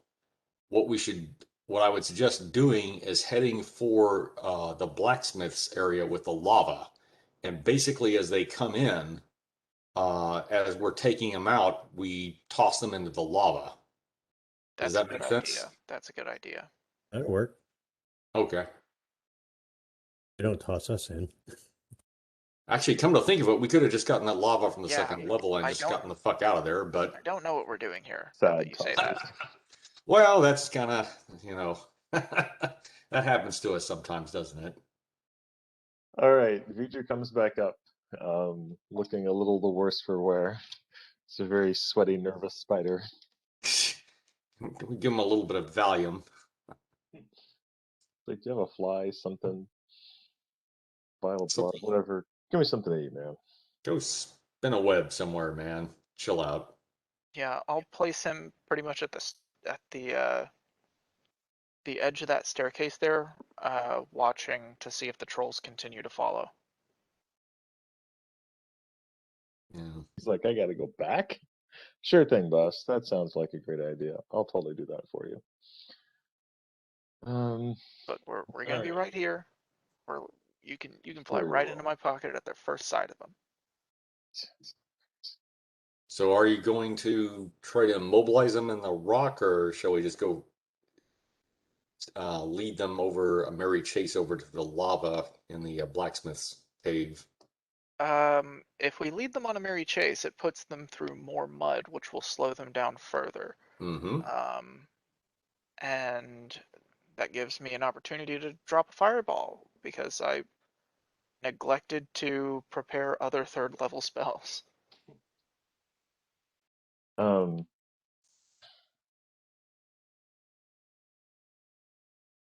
right, you guys wait about a good 4 or 5 minutes, and V'ger does not see or hear any other creatures coming up this way. Hmm. Okay.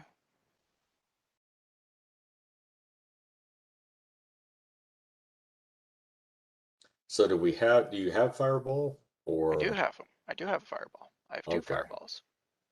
The other thing is, before we go down, we need to make sure, of course, that we don't get slowed by the mud and have to make reflex saves and all that fun stuff.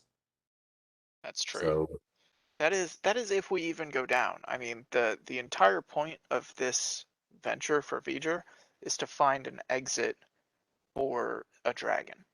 do you have another stone to mud to take out those doors? I do. Okay. That's what I suggest we do, is go around the other side then. I mean, if we're gonna enter those doors as a party, then like we can just open the damn doors, right? Maybe. I don't know. Although, well, after about 4 or 5 minutes, I'll have V'ger enter 6 and start heading for those doors to see what's on the other side. Okay, that's actually a logical thing for V'ger to do. Nothing Have them between check to the see if that doors raven. and the stairs. Oh, go ahead.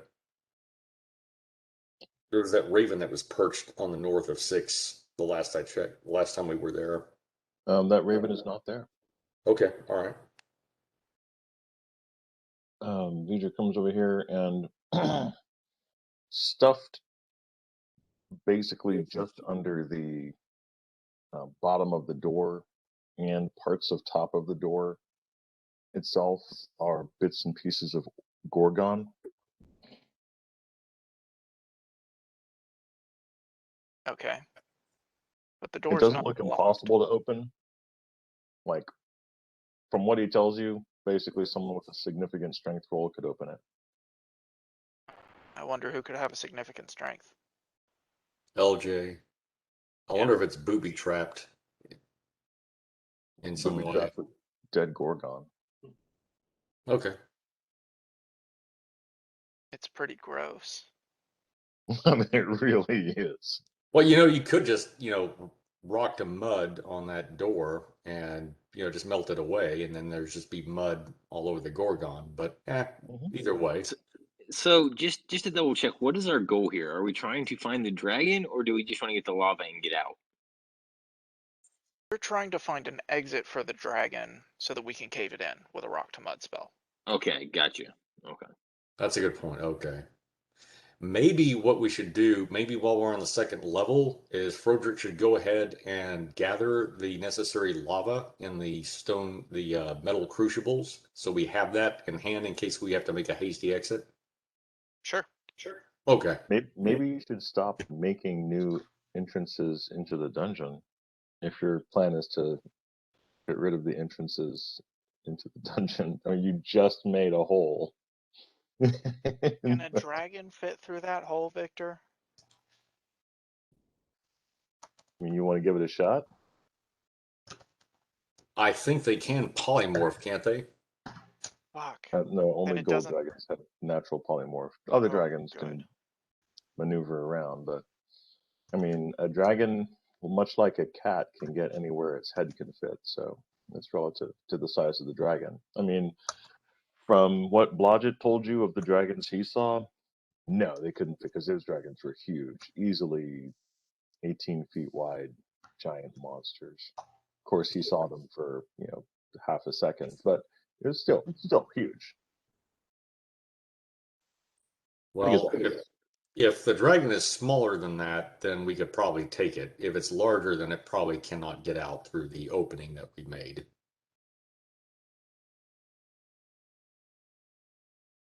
Just a guess. I'm going to get a beer. Another Okay. beer.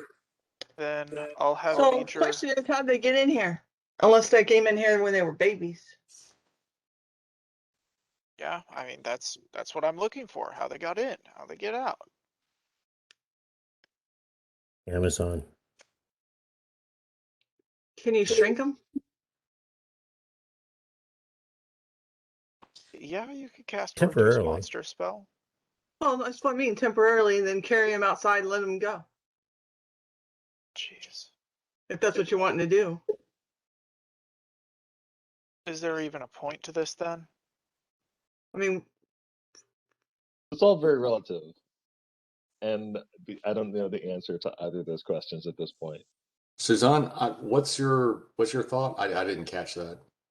I'm trying to figure out, why do we want to find the hole for them to leave? Do we want them to leave or No. not? We want to make sure they don't leave. They can't leave. The idea is to use a rock to mud spell to cave that exit in. Right, but we really haven't found an exit. That's why Large I'm enough. looking around.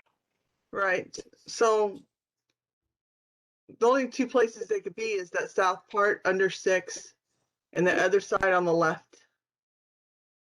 But I still don't think they can get through those tiny little hallways to get out. Well, I the don't other think piece. I don't think a rock to mud would actually stop them from getting out unless you reformed it with mud to rock. And then they might still be able to dig through it. Well, they And are also, they still there? I mean, if there's trolls down here, what is the trolls doing with them? Feeding them? don't know. Well, here's the other thing: we don't even know if there's actually a dragon down here. Or if they're still here? Okay, if they're still here, we don't know that, yes. But we did get confirmation that there was a dragon here. We know there's at least one, yes. Okay. No, there is only one. So we need to find where it is and evaluate its threat. That's the mission. Okay, let's go. Do you want Blodgett to start helping V'ger and go to some of these other places? Because two of us can work faster than one. Yeah, you can also both get killed with all those trolls running around. They can move pretty quickly, it sounds like. So I would be concerned about you, Blodgett. We just go and kill all the trolls. Well, that's another thing too. That is Kill every another trolls. another side hobby we can pick up. How many trolls have you seen so far? 4? 4, 5. 5. But they didn't cast mist, so there's somebody down here who's got magic. Yes. Oh, the So 6. Blodgett is not happy about that. Which is why I don't want you to go by yourself. I mean, Well, it you could tell be me a he's troll not even mage. unheard of. I'm shocked. True. Could be a troll mage. Blodgett can. I got an idea. Blodgett's going to be invisible, and he can take some of that icky, smelly stuff from the dead bodies and put it on him because he smells like everything else in this room and move around easily, and the trolls won't know any different. Very brave. I suggest putting a sanctuary spell on you if We don't somebody have has one. confirmation that the actual entirety of the dungeon smells like this. Well, it smells pretty rank. Okay. Like it smells pretty rank. All right. Then that could work. Let me see if LJ has Sanctuary. I do have Sanctuary prepared. Yeah, I can cast that on you. I would at the very least put that on Blodgett. I mean, I could probably carry something that's smelly, and then when I get to a place that's not smelly, drop it. True. A bag of smelly. Perfect. Yeah. Smelly bag. Can Froderick go ahead and get that lava first, just so we get that out of the way? And Yes, please get it done. Okay, let's just get that done. So that we can take that off the list, the to-do list. All right, sure. I'm sorry, I'm thinking of Shrek running from the dragon and going, and what was it? Eddie Murphy's donkey is like, yeah, we got to do something about that dragon. And Shrek's like, it's on my to-do list as he's sprinting. Okay, I have just been stricken by genius. Then speak. Why are we searching the inside for an exit when we could search the outside for an exit? Because the inside is full of bad guys and enemies and things that want to kill us. The outside. The outside is steep, rocky, and it's covered with volcanic smog. As Froderick can tell you in his final battle with the fire giant chieftain, we would only be able to see maybe 20 or 30 feet in front of us. It would be quite a long search. And also the exit could be magically concealed. True. Oh, this sucks. And it could be magically concealed on this side too. Ugh. Well, Oh, jeez. Okay, we either have to commit to killing this dragon or just get the lava and fucking go. Let's go the easy route. Let's just kill everything.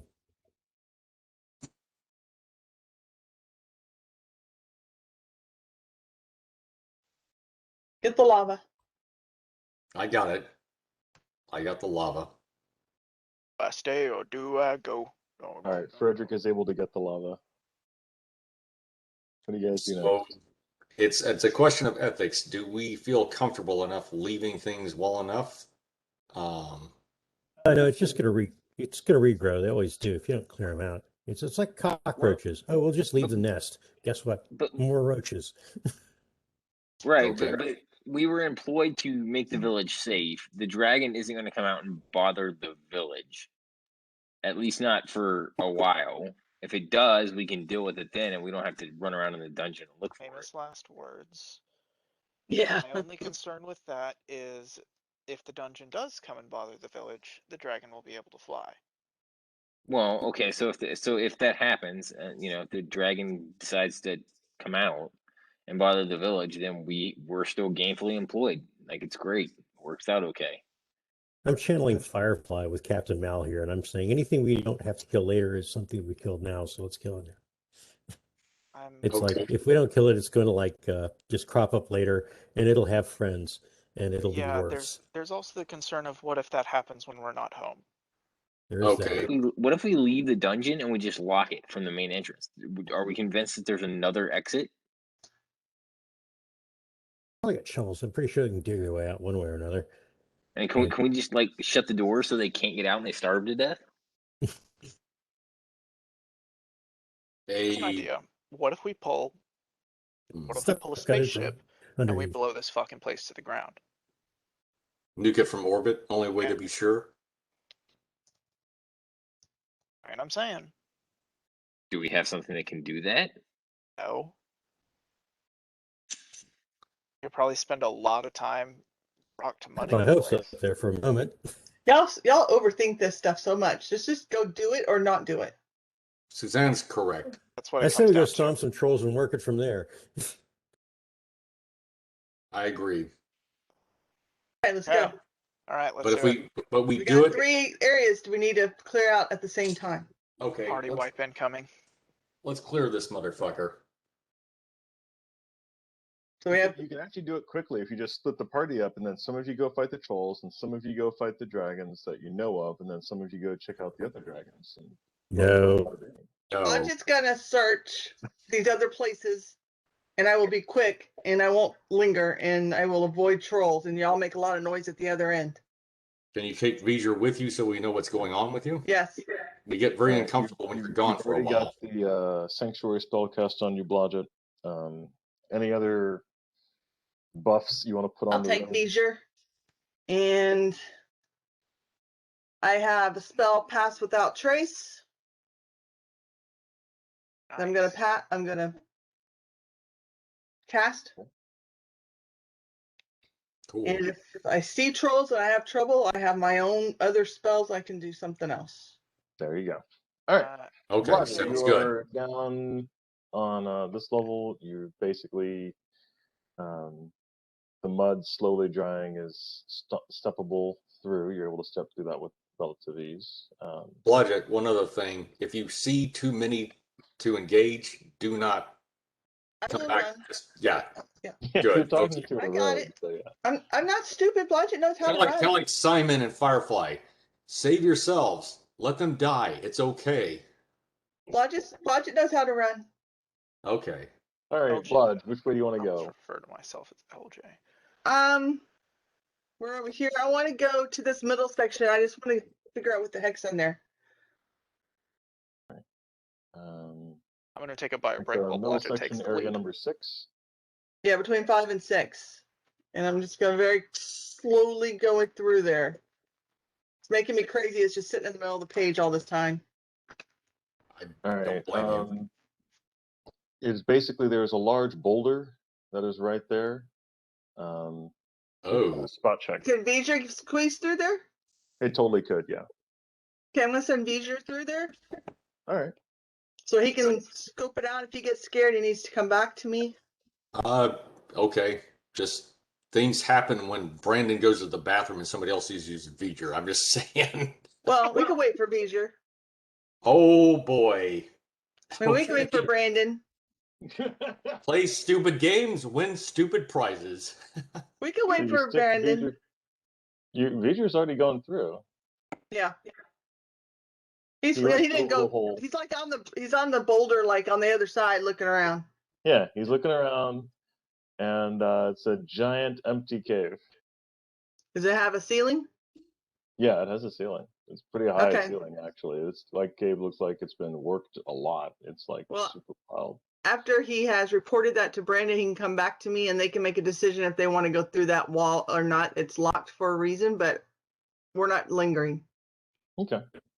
Where do you want to And go then now? we're going to go down to the south Mm-hmm. and check out that area down there. Be sneaky. Okay. Be As you sneaky. approach this area right here, you hear constant musical drip. It's like bells or what? Say again? Oh, or gonorrhea. Thank you, John. He's always got the best suggestions for me verbally. So does it sound like water or does it sound like STD. instruments? Hold on one quick millisecond.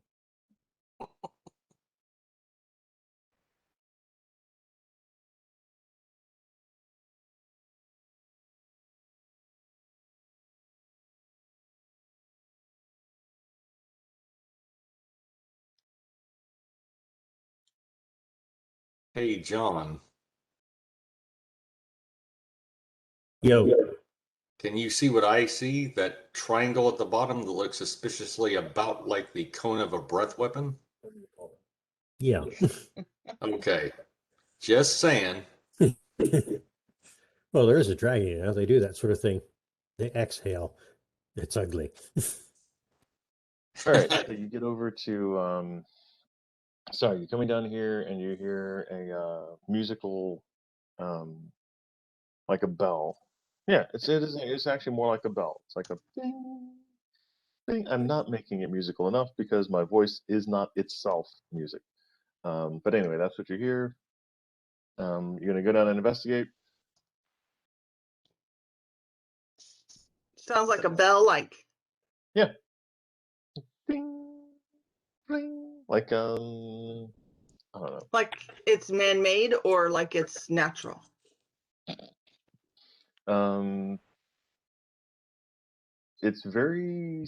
It's fairly regular. So I don't know if you consider I'm bells gonna that are move a little regular man. closer, but I'm not gonna go hog wild and run in there. Okay. You can get to the entrance and see that it's a room. Okay. The noise appears to come from this pool. Okay. Then I'm going to leave that area, go back up, and I'm going to go to the left, the east side. No, that's the west. Sorry, west, East side. east, west. Okay. West End Blodgett. That's right. Okay. On the way, you pass by the putrid Yep, the smell. gorgon stuffed into a doorway. Can you check out those the dragons you saw before and see what's up Well, there? I will walk right past them, so I'm gonna kind of go. Is that ours? That little smiley face? That's where you left some dead giant bodies last time you were down Okay. here. All right. Well, I'm gonna sneak past them. The dead giant bodies are gone.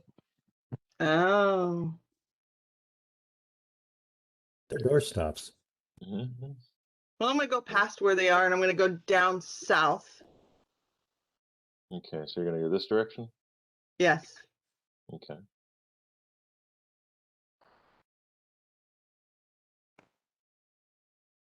The corridor down here appears to just go on for quite some ways. Well, we're gonna keep going Okay. slowly and methodically. Is V'ger still with me, right? Deidre is still with you. Okay. You come down in this area. It's faintly lit. There's a light coming from this area over here. And looks like there's 2 hallways there. Yeah, 2 hallways that appear to be fairly short and don't go anywhere. And then there's one to the left that has a light. Yeah, a little very light red, faint light red light coming from that area. I'm gonna ask V'ger to ask Brandon if V'ger can go in there without me. Which room is this?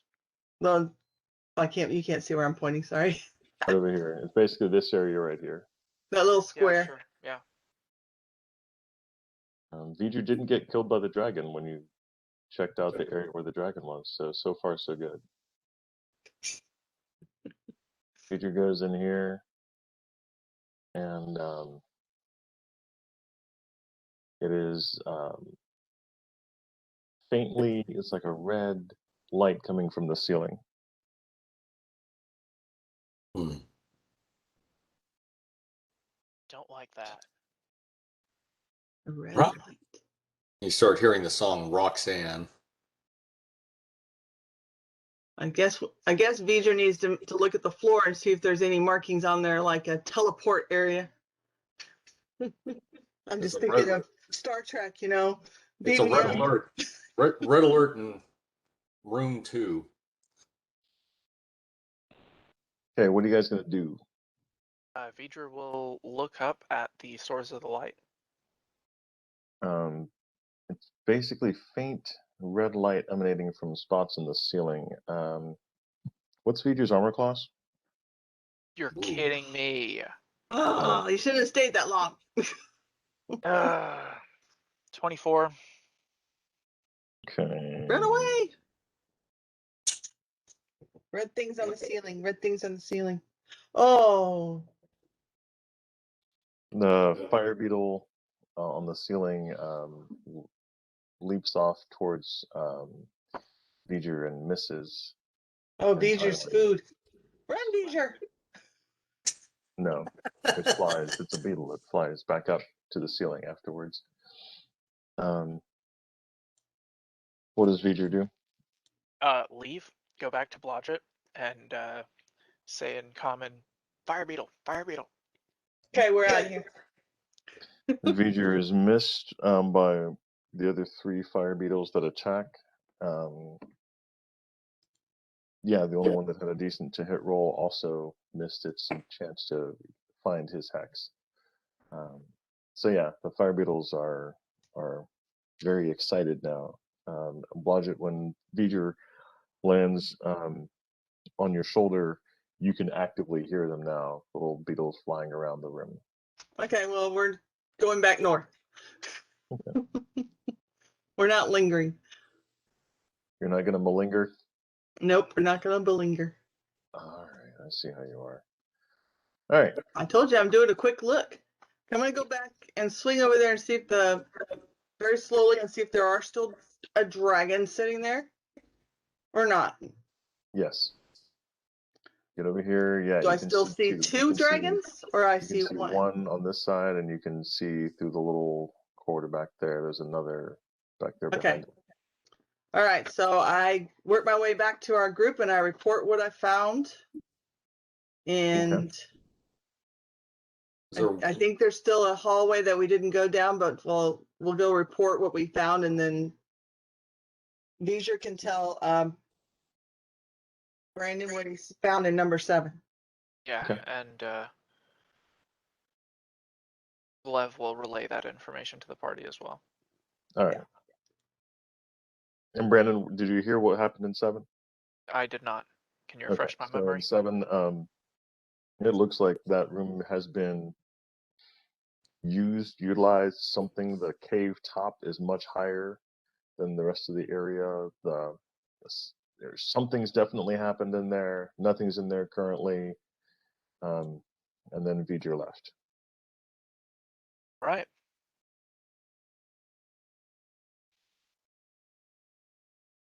How about we go kill us some trolls? Okay. I'm up for that. All right. Rock on.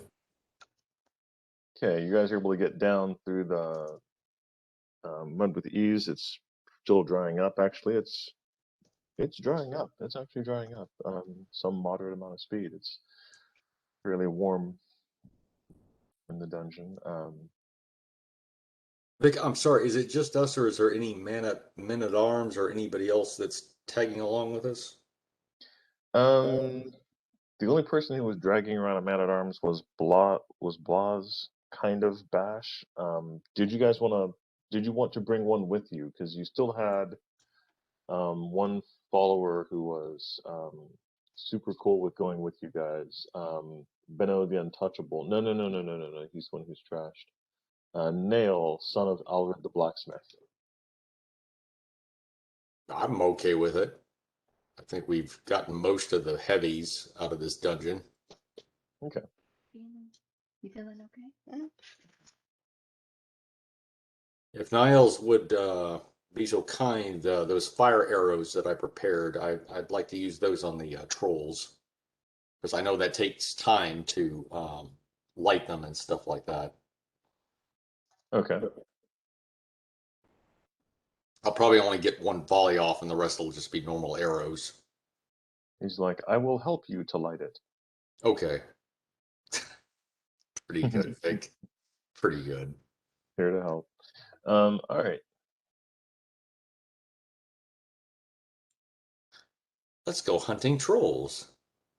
Yeah. Okay. Party order and where exactly are you going? LJ in front, Zev in front of Blodgett in the back. Bash, I'm gonna request you and LJ take front and split just enough for me for a field of fire.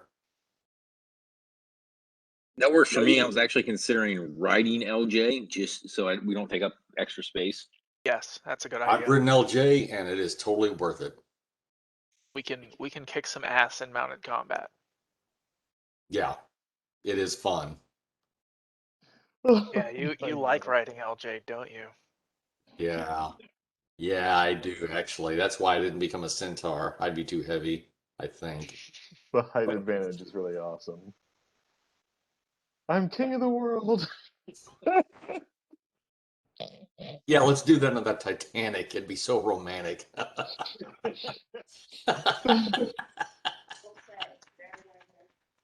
Oh my god. Ah, Roger that.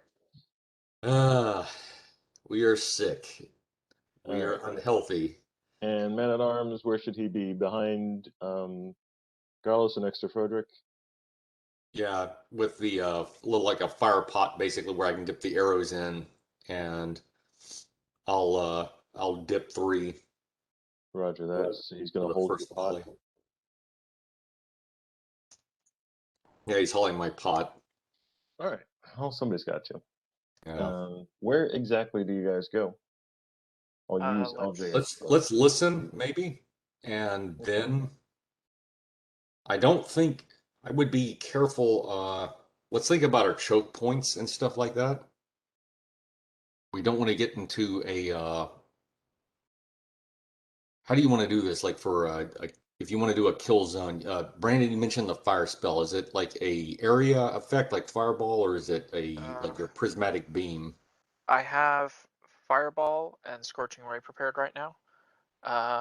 And I do not have any prismatic beams prepared because I spent all of them on the rock to muds that we're not going to use anymore. That's cool. Okay. Hey, I suggest we split that landmass going down to 9, so we each take like one of those routes. That way, in case anybody slipped into 9 already, they don't get behind us. Agreed. Okay.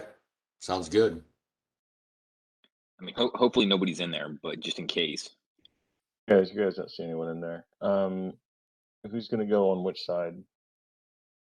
LJ will take the southern side. Okay. That way you're putting him now. And then Bash, you're riding LJ. So Frederick, are you gonna take the other side? I will. And Garrus, I take it you're guarding Lev? Correct. Okay. Yeah, Lev is And gonna I'll go have, with Lev is gonna go with Frederick. Okay. All right. So just Blodgett, Let me know if I need to duck. Blodgett, which side will you be on? I will be. I thought it was going to be behind next to Lev. Okay, Is well, there they're room? splitting up to go down this area, so Bash and LJ are going down this side, and the other 4 are going on this side. I think I'll go with LJ and Bash. Even it out, make sure it's 3 PCs per side. Cool. Yeah. Well, I'm It makes my invisible. life easier, which I always appreciate. Yeah. I I know know it you can see seems the like Dryad and Pony show. Okay, that's pretty funny. Yeah.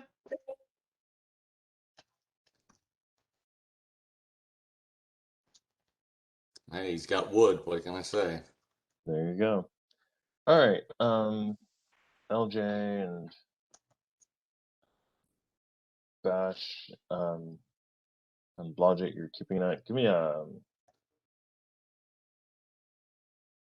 spot check, please.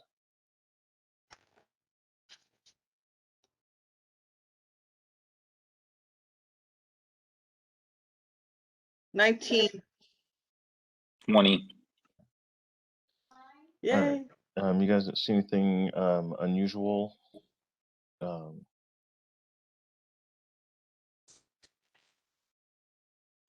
yeah, you wouldn't do this, so that's fine.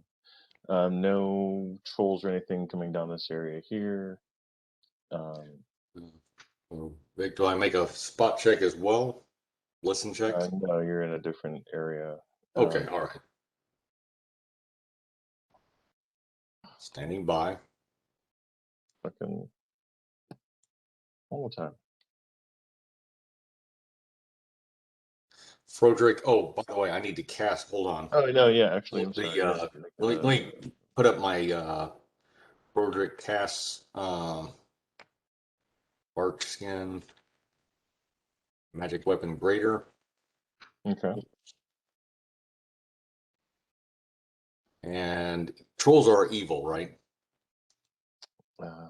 Probably. Okay. There we go. Okay.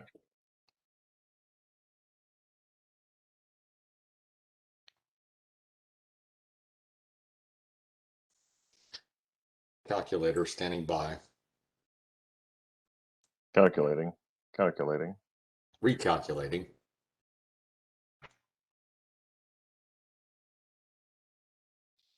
Why did I always do that? Screw those guys. Screw you guys. I'm going home. Respect your authority.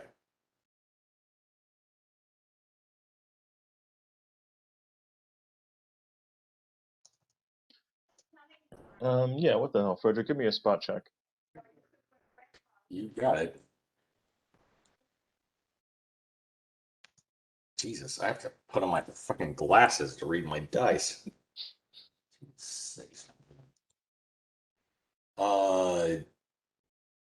That is going to be a 21, Vic.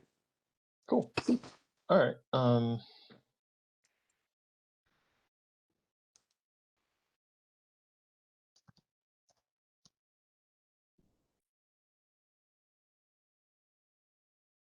The thing that you spot over here is the glint of gold amongst the bones. What bones are these, Victor? I'm sorry. The floor of this area, number 9, is strewn with shattered skulls and bones. Okay, that makes me suspicious right there. Check the ceiling. Yeah, you don't see anything unusual on the ceiling. What do I see on the ceiling? Just the usual stalactites and bits of rock. Dry, rough mold, heat. I'm going to take a regular arrow and fire it up into the ceiling. Okay. Because I do not, and then one into the bones and see if something comes out. Oh, that's pretty legit. Lev, what's your armor class? Thanks. Well, I'm going to ask everyone else too, but as soon as Froderick fires, they start 23. attacking. So. 23. 23. All right. Also, I was just typing that LJ casts Bull Strength and Crown of Might. Oh, okay, cool. Sorry about that, Brandon. Well, you're mid-typing. That's all I right. started shooting shit. Got a mid-type. Just typecasting. When I see a bunch of bones and gold and I don't see a creature around, I just get a bad feeling. Nobody complained earlier, and now we're getting all mad about it. I'm not complaining. I think this is fun. I think this is called the trolls. Okay, Maybe. so Lev, Maybe. a stalactite detaches itself from the ceiling and misses you by a lot, actually. It was a pretty poor shot. Broderick, what's your armor class? My armor class, are they protection from evil? I'm trying to They're remember. not evil. Does that add to my Not armor? Huh? They are not evil.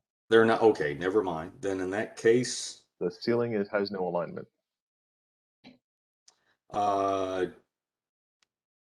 it would be 28, if I'm not mistaken. If I'm Okay. not missing You are anything. missed, and so is Nail, son of Alred. Piercers. Stalactites from the ceiling come alive. They all open up their iPods and are attempting to fall on you, and the ones that haven't fallen on you yet are moving closer to you so they can fall upon you. So Lev, Nail, and Froderick, you were each missed. The three stalactites near you basically fall to the ground and start inching towards the walls. What the What do you fuck? guys do? Not, I yell I'm everyone not going to back bother up. with initiative per se because reasons. Actually, no, there's enough of you that we should go ahead and do this. We really should. If you would please roll initiative. Yes, d20 plus your dex. Lodget has an 8. Okay, here, Froderick, me rolling initiative. Yep. Okay. Finally, like some decent roll. Jesus Christ. 12 plus. LJ's is 23, and Lev's is 10. 22.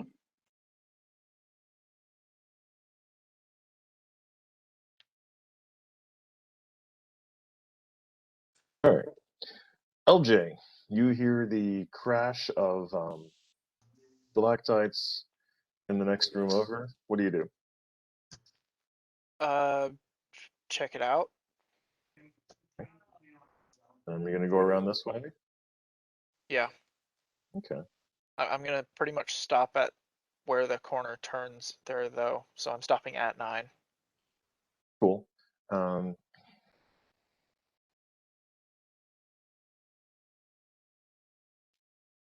You see, you come around the corner, you see 3 cone-shaped bits of rock that appear to be alive and ooking towards the walls. Frederick is looking up at the ceiling. What do you do? Look at the ceiling. That's where they're coming from. Okay. This is old school D&D.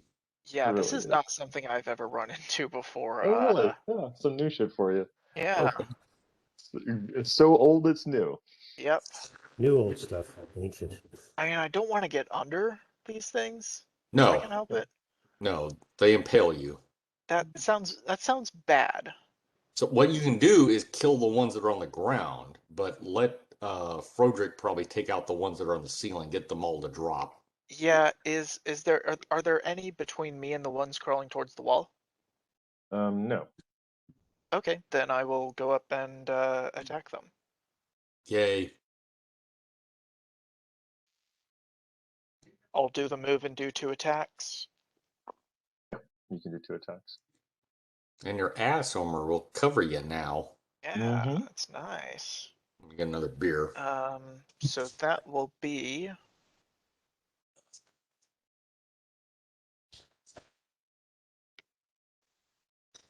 a 28 and a 26.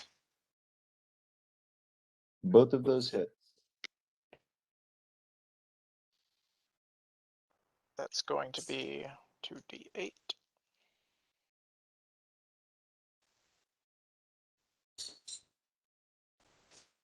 So 10, 32 damage.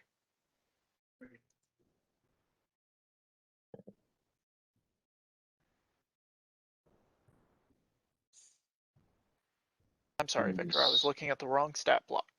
That is 30 damage. Oh, okay. Thank you.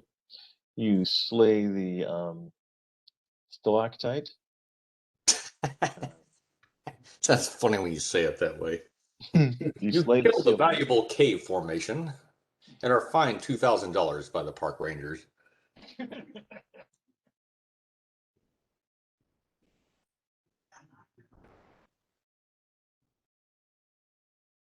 And he makes it harder for Tom Sawyer and Becky Thatcher to find their way home. You really do, actually. Fucking Tom is pissed. All right, next up is Bash. Bash, the Clumpty. You can do an attack on anything nearby or jump. If you jump off at this point, you can.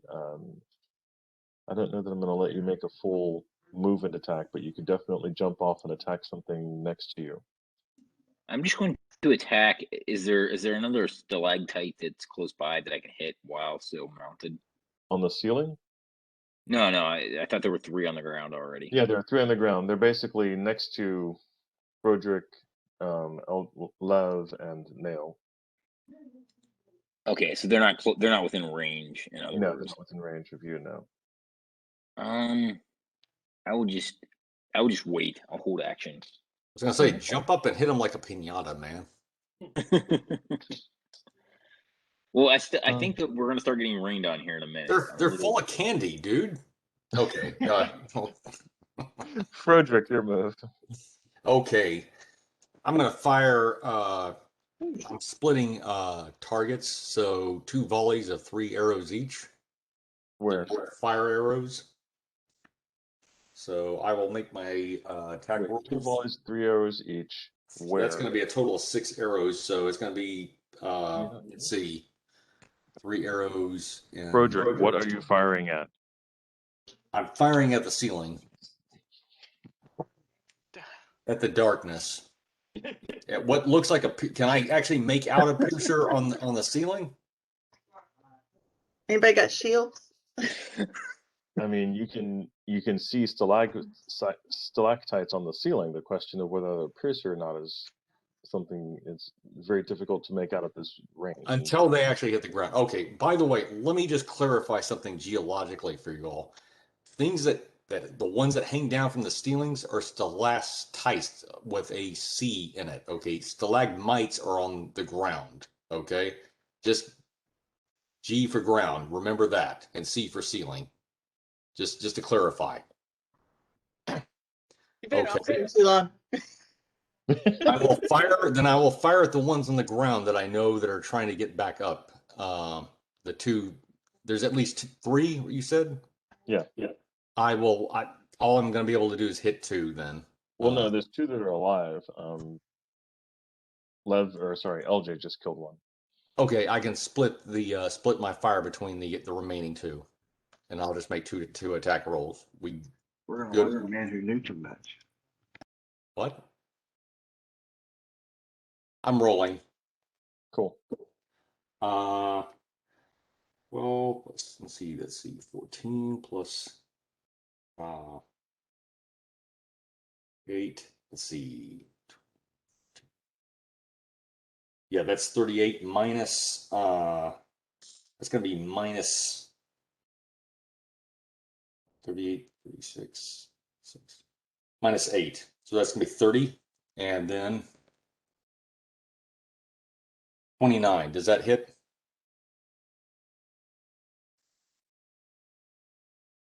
Oh shit! I didn't mean to send that to everybody. Yeah, I was about to say. Yeah. Well, I've done crazier things in my life. Well, I won't click on it. How about that, Vic? Yeah, thank you. You're welcome. All right. Yes, that hits. Sorry, both of those hit. You hit the other 2 piercers on the ground. Then I will only roll damage. The first one, getting out the calculator. Base damage. And this is within 30 feet. So that's going to be 30 plus. Yeah, they're both dead. Okay, all right, thanks. Fuckers, piercers, hate them. All right. Just admit him. I hate him. Frodrick. No, that was Frodrick. All right, next to the piercers. So I've got a lovely bunch of kettlefish. That's funny. LJ and Bash, what are your armor classes respectively? 30. Bash, what's your armor class, sir? 22. Minus your dex bonus. You don't get your dex bonus when you're riding on top of a horse. Minus my dex bonus. My dex Do bonus if you're having sex. is 3, so I subtract 3 from my armor class, correct? Correct. In that case, it is 19. All right. Even a 19 is missed. These guys rolled just abysmally today. All right, both of you are missed by piercers. Actually, for LJ, it basically is, it bounces off your armor because it was close, but Bash, yours is not close. Both of you are missed by piercers that land upon the ground next to you. Next up is Lev, Mr. Heldershire.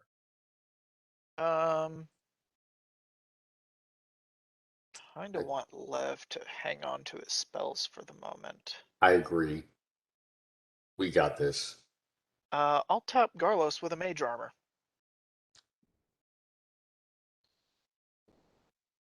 So that's 4 armor class. Just before I forget, when we're in the middle of like you getting your ass whooped by a giant or something. I don't think there are any giants left in this mountain. I'm just guessing. Just saying, you never know. Yeah, well, I could be wrong. I just got a feeling.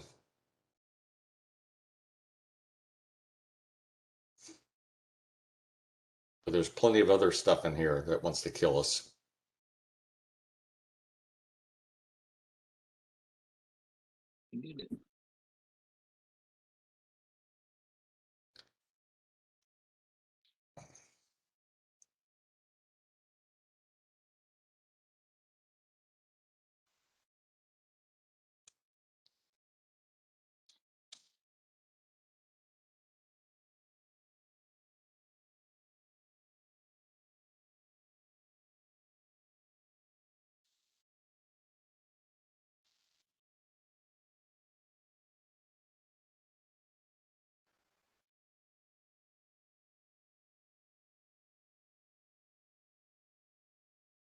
Blodgett, your turn, sir.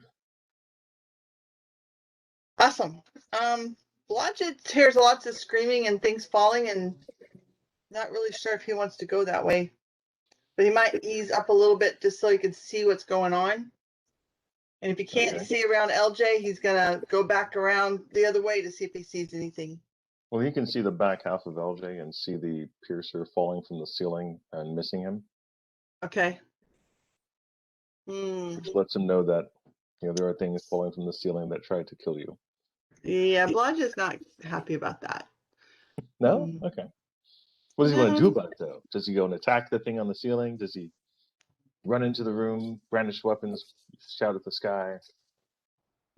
They don't look like enemies, so I don't know what Blodgett would do. They Let me look like at his wisdom. or something.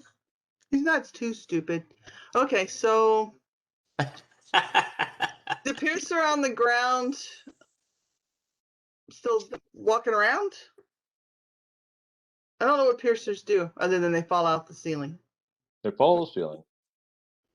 And they if walk miss, around? which all 5 of these have missed. So what happens to them once they miss? That's what I'm trying to say. They kind of ook around, like the part that connects to the ceiling has some small tendrils and kind of with big and nasty teeth. Okay, so I will hit them. Yeah, hit him. Get him. You've taken down giants. Piercers, no problem. I guess I'll use sneak attack on him. Enthusiasm. That would be an excellent thing that you could do if you could see a vital organ. Man, but it'd be is totally fantastic. ironic because they sneak attacked us. Well, I have a You 25 know, that and is a ironic. 26 to hit. Well, you definitely hit. You hit this. You hit the piercer both times. Roll them damage and blodge.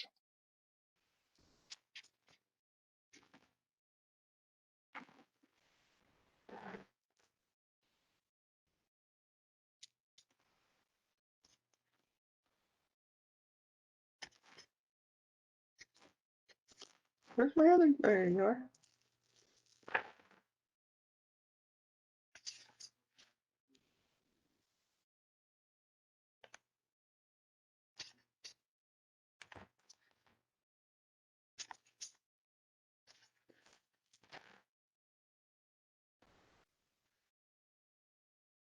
$45 points of damage.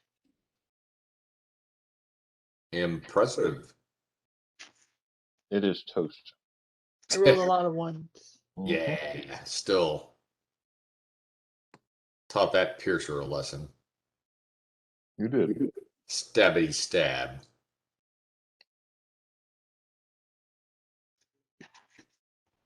It's too bad Well, they don't fall off the piercer- ceiling and just go splat. The piercer that's been waiting above you and watching you falls and tries to attack you. Oh What's your yeah. armor class? 18. All right. Well, I have not rolled above a 10 for any attack at all. This Yes, but you know it's my encounter. lucky day. It really is. Logic, The your piercer misses AC you. is only 18? Jesus. Uh-huh. The piercer misses you handily. Okay, well, I missed anyway. Yay. All right. Top of the round, LJ. There's Okay. only one piercer. There's a piercer directly in front of you that Garlos attacked but missed. And now that you know what to look for, you can look on the ceiling if you want and try to figure out the game of monster or cave formation. One of these things is not like the other ones. Yeah, I mean, I think I'll look up at the ceiling and play the little game. Okay. Is it a search check? Spot check, please, actually. Spot check. Better use Mage Hand and just kind of nudge them, see if they move. There's an idea. Just knock them all down. Fireball.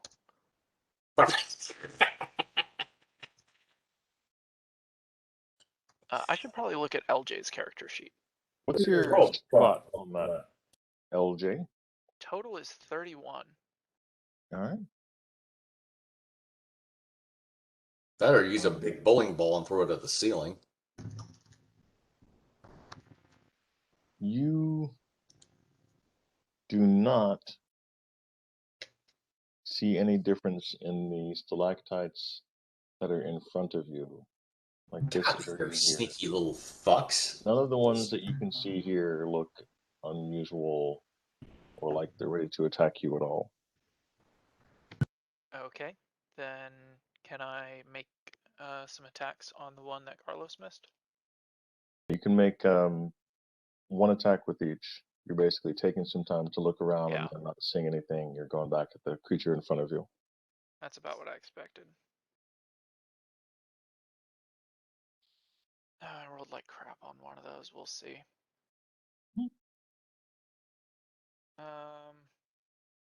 So that'll be 19 and 26. Both hit. Oh wow. Roll them damage, sir. Pierce the piercers. Make them scream. 35. Totally dead. Yeah. All right, Bash. I'm just gonna hold action. Okay.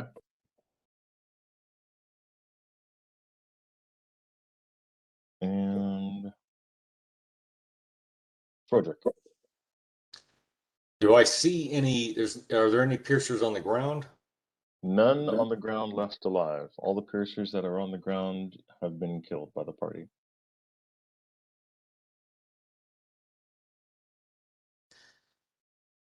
I I'm going to fire 2 regular arrows at the ceiling. I just want to see if I can't get them.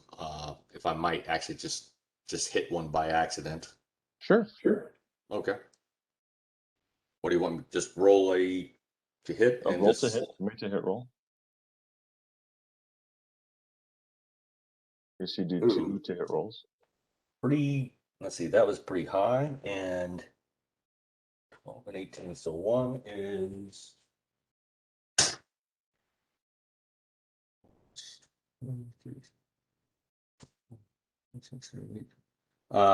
30 on 1, and the other one was 36. Yeah, 30 and 36. Okay. Quick question. Okay. What area of the ceiling are you firing into? When you say area of the ceiling, Are you are you talking looking like at the center, the side? like what 10-foot square? Give me a 10-foot square. The 10-foot square that you're in, the 10-foot square next to you, 10-foot square above EJ, the 10-foot square next to him. Okay, so the ones that have fallen so far, which squares have they fallen into? You tell me that, and I will take the square that they have not fallen from. They've fallen That is over the bones. Right. As I was saying, they've fallen from this area, and this area. Okay, how about the one just like where your cursor is, go a little bit, yeah, to that east. Are there any bones there? Yeah. Oh yeah. Fire to that one.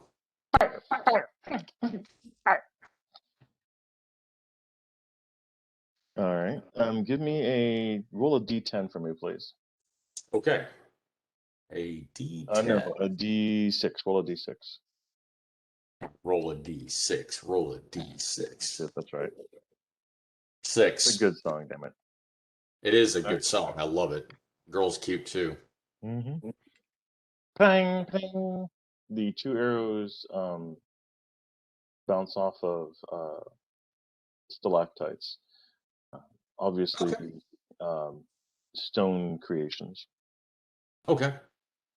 Well, had to do something. Next up is them. Bash, give me a stealth check, please. Should have held my action. Should have done bash style. Gungam style. Gun. Did you hear me, Ben? 14. 14. Okay.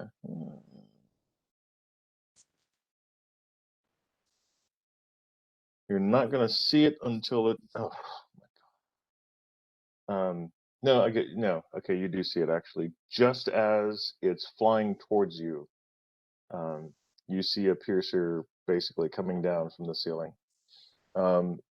You see it in time since you're holding your action. You see it in time to make an attack against it if you wish. Yeah, definitely. Okay. Let's do Roll that. to hit.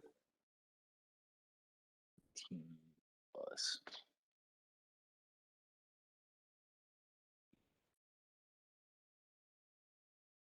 Uh, 35 to hit. All right. You definitely hit it. Roll damage, please.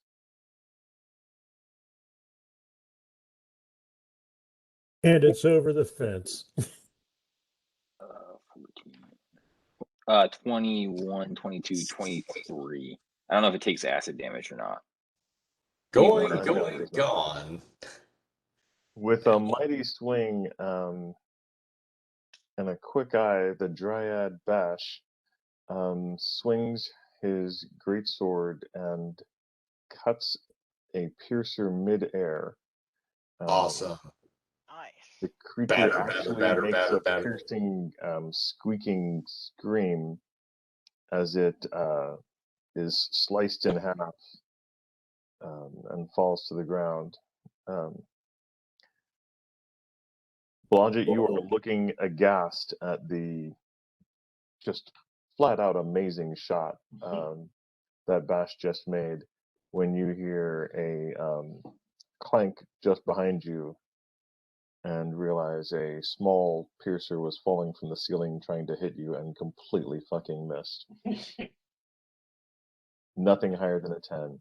I'm just the worst. Oh, it's so cute. Let's step on it. Yeah, the one that landed next to you is basically a tiny one. It's about less than a foot long. Pick it up and beat the others with it. Is it my turn? Yes, and as a matter of fact, oh no, first is Levrin. Okay. Levrin, Garlos, and When then it's my turn, I'll machine. Okay, Lev, your turn, sir. Lev's holding his action. I'm saving my spell slots. Saving yourself for later. Garlos. Holding action. Okay, Garlos is intently looking at the ceiling. Kaajit, your turn. That was fast.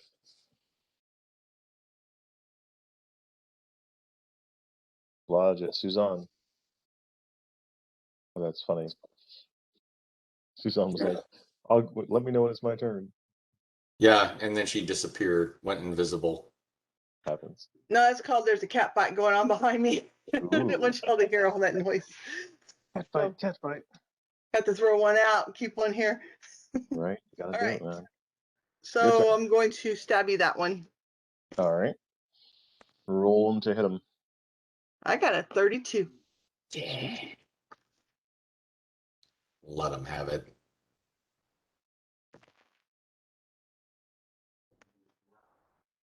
I'm gonna bet that you did more than 3 hit points of damage, and it dies. Yeah. It dies. Yay!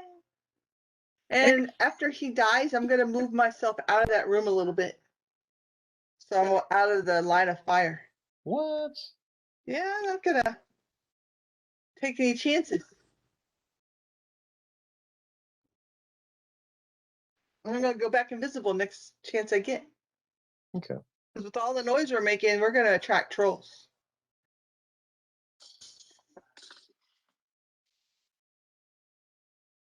All right. Top of the round, LJ. I don't think there are any more hostiles, are there? There are none that you can see, no.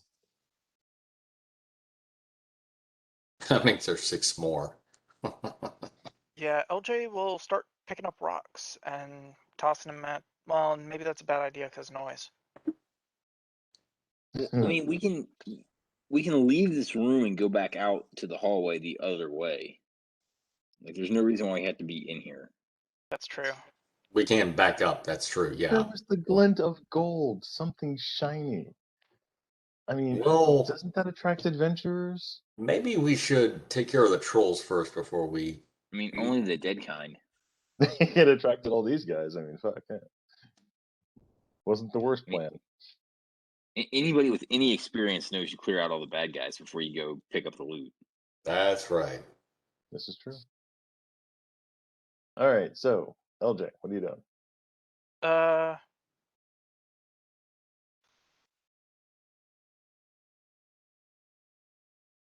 I'll ask the party if they think throwing rocks at the like little pebbles at the stalactites is a good or a bad idea. Honestly, I'd say let's do this mop up later. Let's pull out and go after those trolls because they're active. then- These guys are passive. Let's not throw little rocks at bigger rocks. Well, I say I say shoot when we arrows. I say we come back, we just fireball the room and see what dies. That's yeah. So LJ will lead the party down the further down the hallway. Actually, I know I thought we what we sprayed for should do. stalactites. If we want to clear this room, what you do is just have one person run through that entire room really quick, and whatever falls, it's going to have a slight minus because it's a moving target, and it hasn't hit anybody yet anyway. So, just a Well, thought. fun and games till somebody gets their eye poked out. Running with scissors, are we? As long as you don't look at the ceiling, you're safe from getting your eye poked out. Okay, so you run through like this.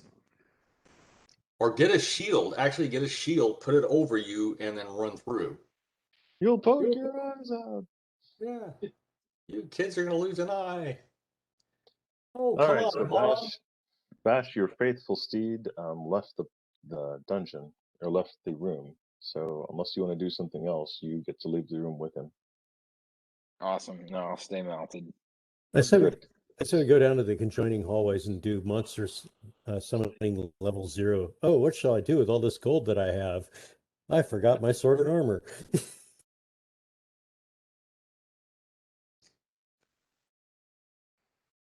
All right, the rest of the party is able to get out without any further ado. So no other piercers fall, huh? You do not get under any other piercers unless you want to keep screwing around. It's definitely possible for you to do. Okay, well, we'll think about that later for an extracurricular activity. Okay. I The still say we pinata- fireball it when we come back and see what falls off the ceiling. Yeah, the pinatas that kill, or try to. This Cinco de Mayo, the pinata strikes back. In Soviet Russia, piñata strikes you. That would suck if they were like striped like candy corn. Like getting hit with one of those, that'd be so embarrassing to die from that. All right, so you come back. LJ, you and Bash are in the lead. Easter continues to be on its way. Very good. Hang out with Labsack as rear guard. Roger that. Jesus is coming. Look busy. You come to the left-right corridor. What do you do, Lev? Or LJ, sorry. LJ is going to turn to Frodrick and draw the bastard swords and ask if he can enchant them with greater magic weapon. I can enchant one with because I've got greater magic on my bow right now. But yes, I will. Okay. You tell me which one, and I will make it so.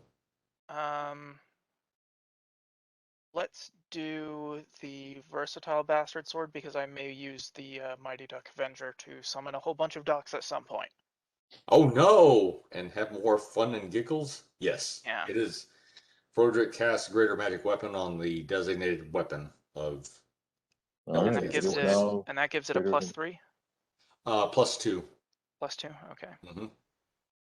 I wish I could make it +3, but I'm not that high of a level. All right.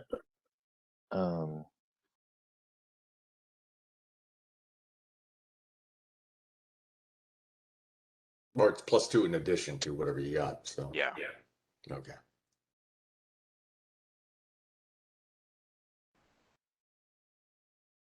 It's going to be interesting. Left or right? What do you want to do, LJ? Or throw a rock. Yeah, either way is kind of just begging for us to get flanked. So, LJ is going to reach into his cloak and throw some caltrops onto the middle of the T intersection there. Oh yeah, there you Okay. go. And we're I forgot to gonna mention that earlier. we're gonna bring it back to some old shit that we did in the Ice Mountains. Yeah, some old time. Yeah, that and actually in this dungeon on the second level, Oh yeah, we did do that. second and third. Yep, Let me see here. it's gonna be good. I'll take a fistful of copper and just wing it at the wall. Make some noise. Okay. You still trying to figure out how to do it? Hey, you're the band throwing copper, aren't you? No, it's not. It's not throwing copper. They're called Live, right? And the album was called Throwing Copper. What was the hit song off of that thing? Lightning crashes. I hate that fucking song. You guys are With a old. passion. I fucking hate it. A pregnant woman that dies giving birth. That sucks dicks. I imagine it sucked dick for the person who thought of that song. Yeah, it was also it's also a bad melody too. How is that thing? He's like, oh, but I see her eyes in the baby. No, it's still tragic, motherfucker. Dipshits. Yeah. Okay. You have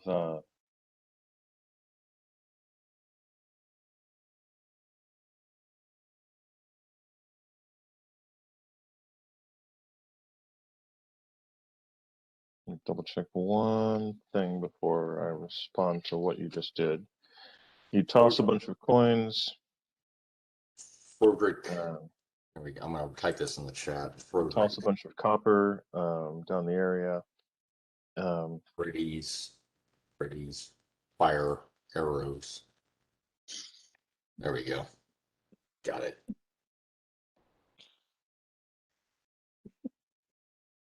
Give me a listen check, LJ.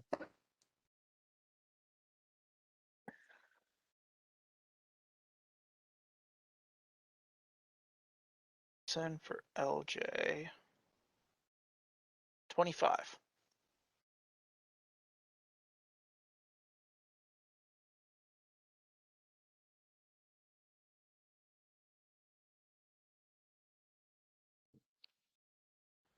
Okay, you hear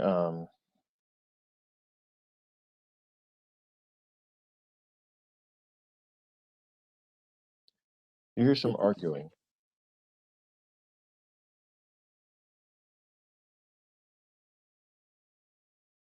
And give me a spot check.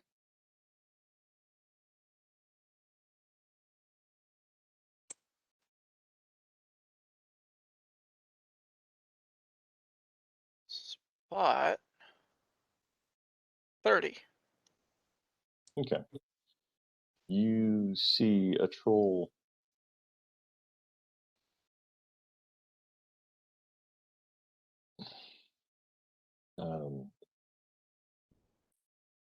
trying to hide next to the wall, coming out this direction. His noisome smells easily. And it's fairly bad even for this area. Yeah, it's almost as bad as Blodgett. Blodgett's not as bad now. Blodgett just carried a bunch of carrion with him earlier. He didn't actually roll around in it and get all completely funk. Because you can't get that off your leg. Yeah, don't actually roll around in dead. Oh damn. So yeah, you can see the troll looking over here. It looks at the caltrops and the coppers that are on the ground. I'll ping a copper right at his head. Okay. Well, now he sees you. Can Frederick see him? Yeah, Frederick can see him from where he's at as well. Yeah. I fire. Yeah, especially when the coin bounces off his head. Go ahead and take your surprise round shot.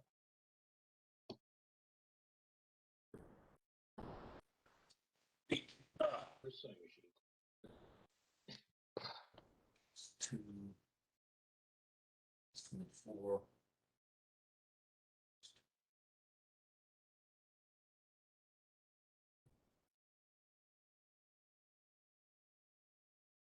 $30, 32. Yeah, 32, and then it's only minus 6, 32. Yeah, so it's gonna be 32 minus 6, 26. Does that hit? 26. Oh, to hit. Yeah, 26 hits. Yes. Okay, that's gonna be pulling up the mighty calculator of doom. Just 3 arrows, but the base damage is going to be 27 points, and these are the fire arrows. Roger that. So the damage, The damage, the damage plus the 60 damage. 19 plus 19 plus whatever fire damage. I think it's 1d6 for each one. Wait, so hold on. So what's the actual damage? I was making. That's my fault. I was making. Sorry, Vic. It's okay. It's pretty simple since it's only one shot, one volley. Mm-hmm. Okay, so the base damage is 27. Okay, and then I rolled an 8, 8, and a 3. So that's going to be an extra It says it 20. That's an extra 19 damage. Okay, so 27 plus 19. Yes. Okay, so 46. Plus the fire damage from the lighting which I think is 1d6 per arrow. Yeah, go with that. 1d6 per arrow. Okay, so that damage 4, 4, and 3. So that's plus 11. Plus 1, 1 equal 57. All right. He's probably Falls annoyed. to the ground, writhing and angry and hateful, and squirting from both ends. Awesome. It's good for his health. Oh yeah, yeah. You know, kind of like leeches bleeding. You know. It flops about for a second and then lies still, slowly afire and smoking. The flame actually does a pretty good job of getting rid of the stench, so that it does help clean up the dungeon's smell a little bit. So yeah, good job. No, well, I forgot to tell you, but these are actually incense arrows. Oh, okay, cool. Oh, so you're from Austin then? Yeah, non-choppa to cover the smell of pot. Mm-hmm. All right, so Froderick has fired his pot arrows. Any other activity from the group? Okay. The troll is dead. I'm going to go ahead and remove him.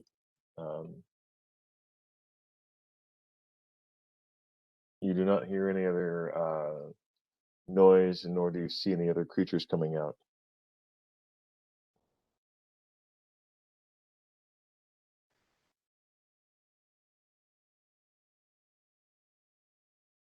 It's Let's too roll. quiet. Are we at open initiative now, Victor? Yeah, we're basically at open-ish. Like LJ is in the front of the party. Froderick has just fired over his flank. What do you guys want to do? LJ's in front. Froderick offers to scout ahead because LJ, I'm sorry, you do make a little bit of noise now with your butt armor and stuff. Yeah, I'm just getting louder by the day.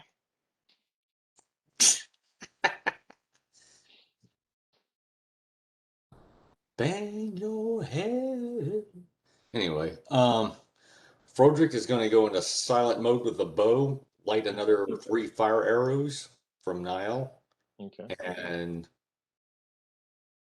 I'm aware of the fact that the arrows, the illumination from that, could give away my position, but I'm just going to be as quiet as I can and go up to the caltrops. And what do I see?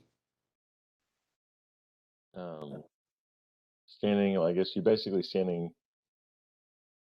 I can actually, because of wilderness walk, I think I can actually, I can slow my movement to where the caltrops will not affect me. So you stand in the middle of the caltrop area, looking to the left and right. You can see much further down that corridor and up to about here in this one. You don't see anything so far. All you see is the dark tunnels and hallways themselves. Your low light vision is able to make out the dusty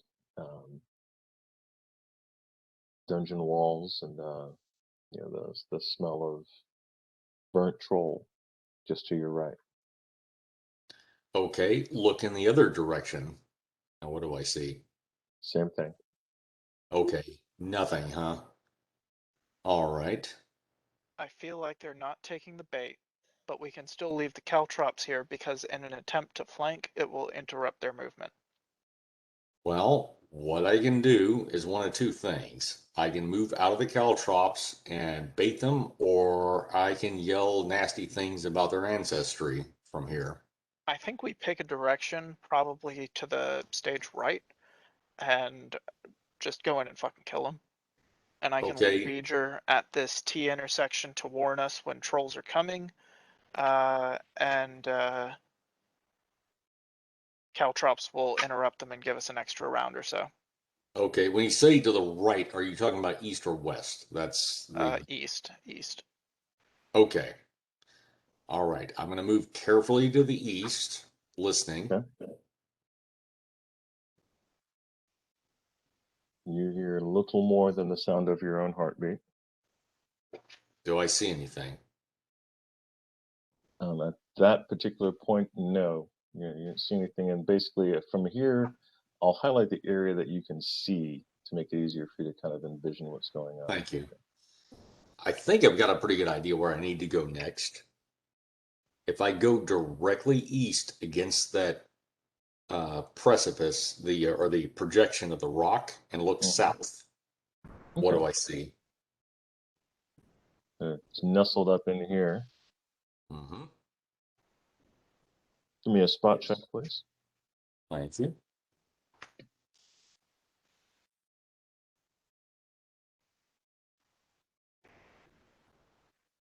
Spot check is going to be 20. Okay, well, he rolled a 2 on his hide check, so yeah, you're good. At the edge of your vision, you see a troll shifting so that he can stay hidden from you. You catch him mid-shift. You see him as he's trying to move to stay hidden. Excuse me. Okay. Shoot him. I'm firing. All right. Ah. Goddamn. It's the furthest roll I've ever made. And it's a hit. That's an 18. All right. Yeah, that's going to hit. Yeah, that is going to hit with the fire arrows. That's again a base 27. Okay. Roll them damage in the third. Plus, and then do is exactly as before. Rolls are a 6, 4, and a 4, so that's plus 14. Okay. 1, 4, and then the fire damage, 3d6, is a 4, 1, and a 3. So that makes no 4, 1, and a 2. I'm sorry, plus 7. So that's 48. Okay.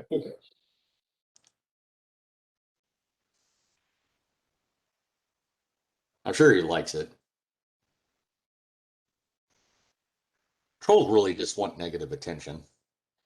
He plucks the arrows out and throws them back at you. Initiative, please. Rolling initiative. Everybody. Looks like we've Save got a time. monk. He doesn't throw them with any success. Oh. Okay. Well. Here we go. Cleanup. Alice is doing cleanup. Rubric and Knit 20. Here we go. Clean up LJ an aisle troll. 18. LJ 18, Lev 16. It's the Alpha Troll. Blodgett 12. 10.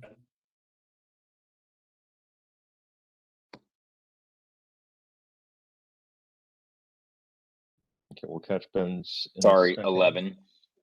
11. All right. I got a rock. I rolled an 8.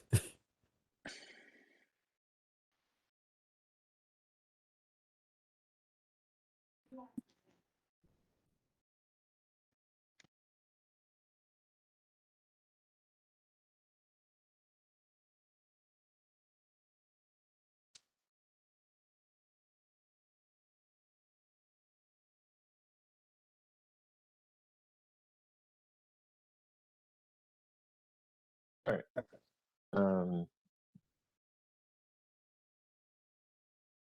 Leading us off, Frederick.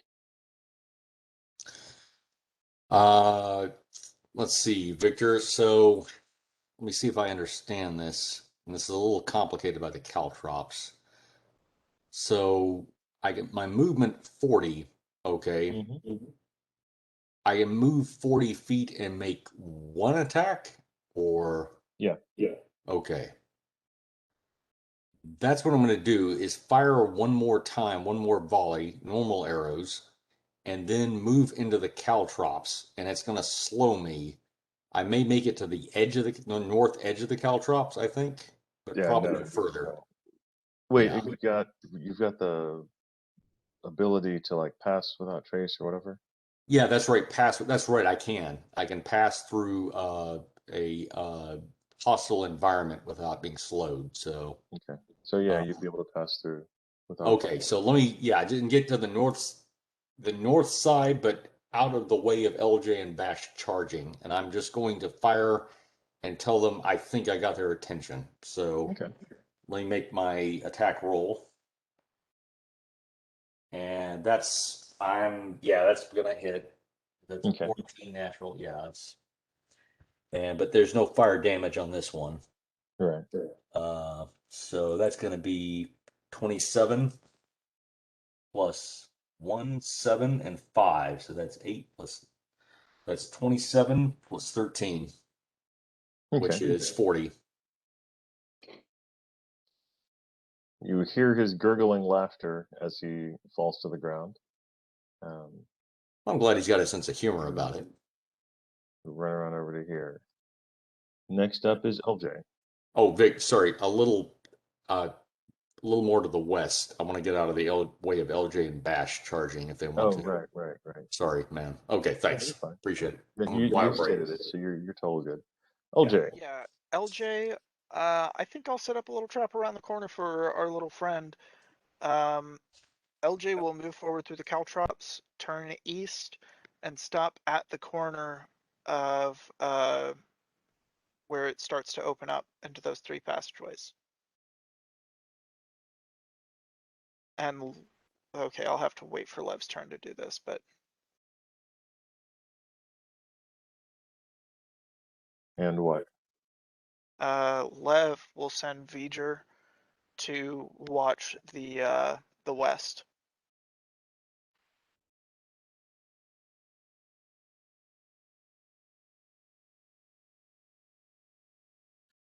Fuck it, V'ger's green. V'ger floats along. How far along the west do you want V'ger to go? He's not entirely He comfortable with it.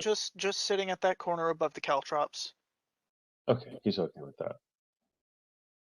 And what is Lev gonna do? It's his turn. Lev will move up to where the caltrop, like the tile before the caltrops, Okay. ensuring that Garlos is going to go with him. Okay. Yep. All right.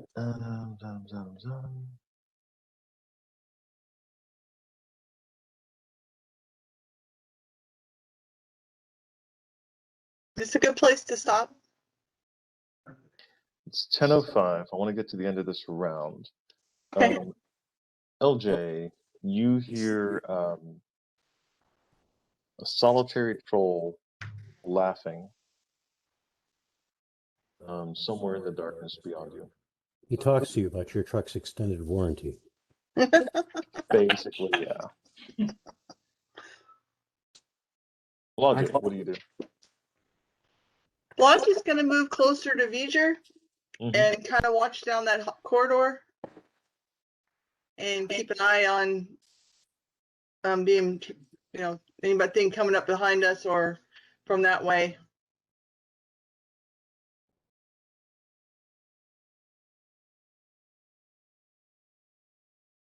And Garlos. Moving up to cover. In front of or behind? Behind, in case they come up behind us. Okay. All right. We could probably best to stop here, but we could go one more round if you guys really want to. One more round is okay with me, but yeah.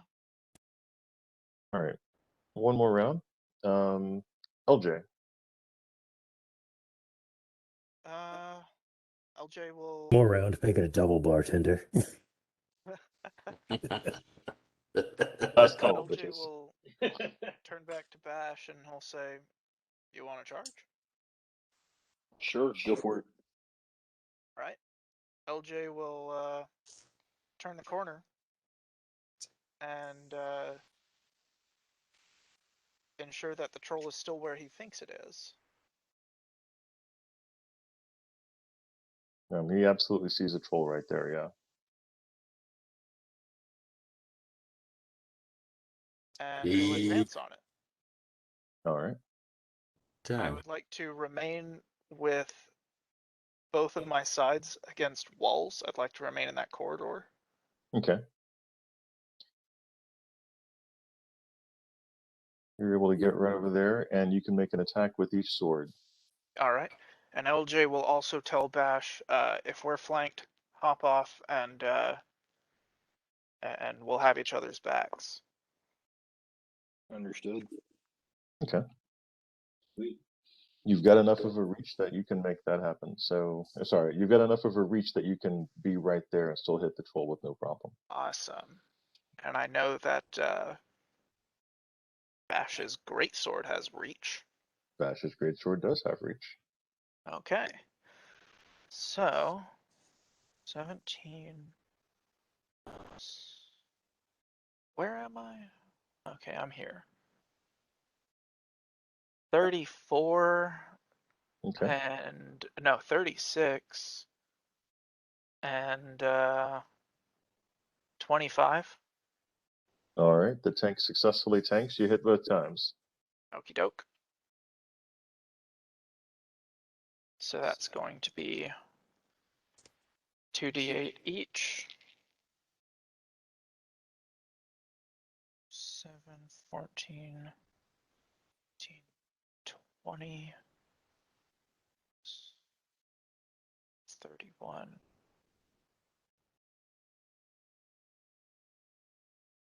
So that's going to be 44 points of damage.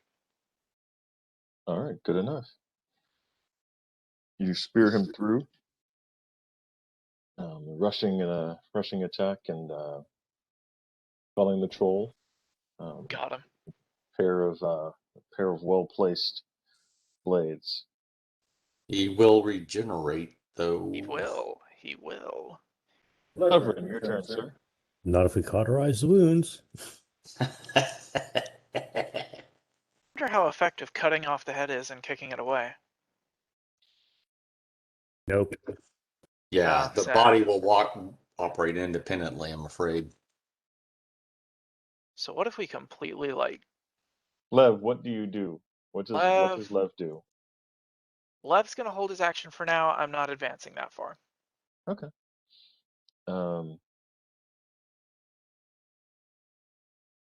Yeah, okay, that's my turn then. All right. Here it comes. What's Frederick's initiative? Or did he already go? You already went. I have not. Okay. Oh, haven't you? You went to the top of the round. Oh no, top of the round no. you said LJ. Oh, okay. Well, Frederick, what do you do? Okay, I'm going to go back south to the Caltrops and watch with Blodgett towards the west. And make sure we don't get hit from that side. Yeah, there was a troll that direction. There was definitely a troll that direction.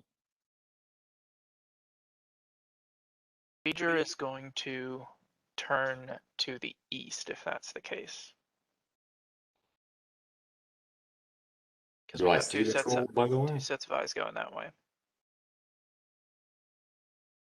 Hold on, please. Please hold. Your trolls are important to us. Please hold.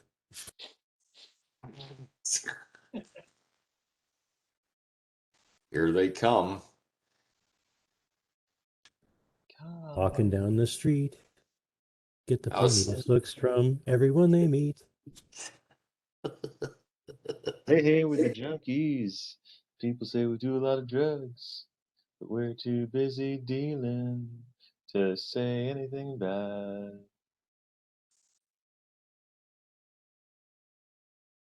Just trying to be friendly. Victor, I guess. Okay, that's right. I'm looking to the west. Yes, you are. Yep. You definitely hear the skitter of little troll feet. But by the time you glance back to the east, they were sitting right here. They were like, Yeah. he's gonna come around the corner. Oh, he didn't come around the corner. Oh, he came around the corner. Okay, cool. Bash, you better hop off and I'll be fine. LJ first. Your armor class is 30, yes? Yes. Oh, well, I hit you. So, okay, hold on. I get more than Amazing. one shot, though.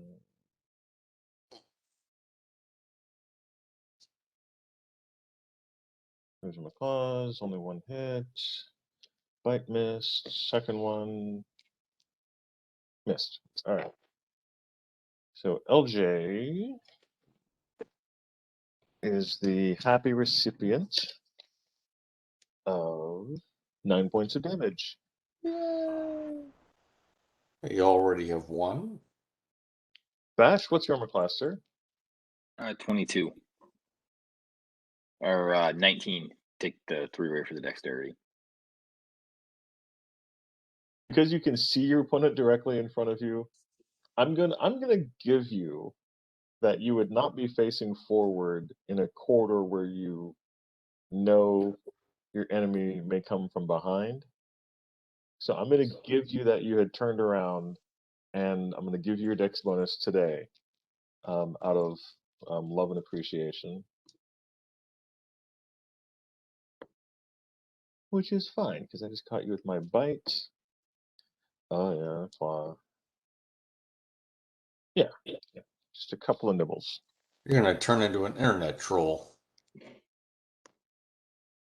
Oh man, these guys suck. For 23 points of damage to you, Bash. All right. Whoa! Ouch! No, 9 plus. No, sorry, 13. Okay, I was gonna say, Jesus, that's pretty Yeah, good for one a bite, troll. one claw, it's 13 points of damage. Thank you for exclaiming. I didn't math that for some ungodly reason. He did, however, fill your pockets with junk mail. He definitely did, actually. As a matter of fact, you feel your pockets a little heavier right now. Blodgett, your turn, sir. You encroach Blodgett? the skittering of little troll feet as they cross that corridor back there. You do not see anything currently coming in front of you. I see them coming in front of me. You do not see anything coming in front of you. I'm gonna move closer and stay invisible and see if I can see around the corner to see what's happening. And then I'll report back to everybody, but I'm not going to engage at the moment. I'm gonna hold my action otherwise. That's pretty Unless legit. I get attacked. Okay, let me double check. Give me a spot check, Blodge.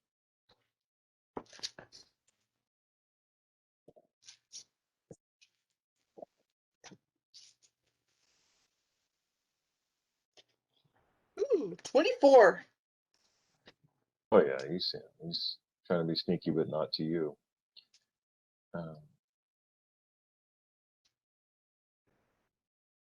You see another troll slowly creeping up around that area there.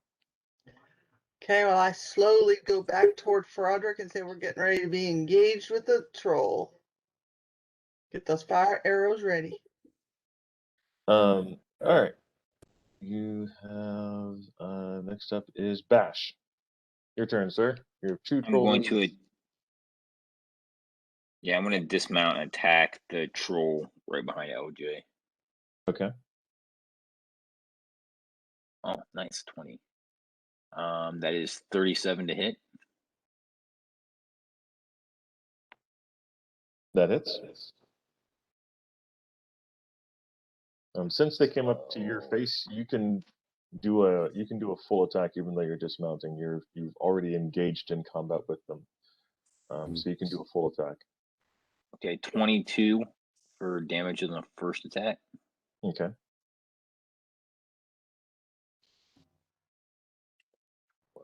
Snickety snack with the Vorpal blade. 25 to hit on the second attack. That hits.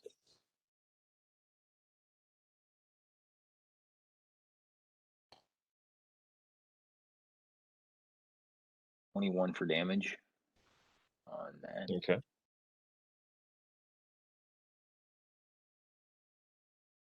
You have, I believe, one more attack. Is that right? Yes. Rock on with your bad self, sir. 20 to hit. That also hits. Awesome. Great cleave. 11, 11, 18, 19, 20, 21 for damage. So 21 for damage on that last one. He falls, and Frederick is correct. You do get to Great Cleave if you wish. Yeah, let's do it. All right. You can attack the troll to the immediately to the right. Okay. 19, I guess, plus that resets my attack to the original attack, right? No, it does not. No, it does not. Okay. It's the same bonus you used for the last one. Oh, okay. 26 to hit.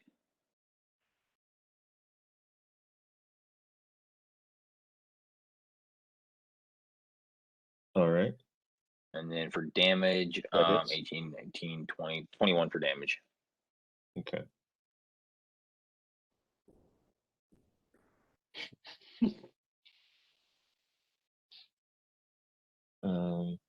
Good shot, man. Nice shot.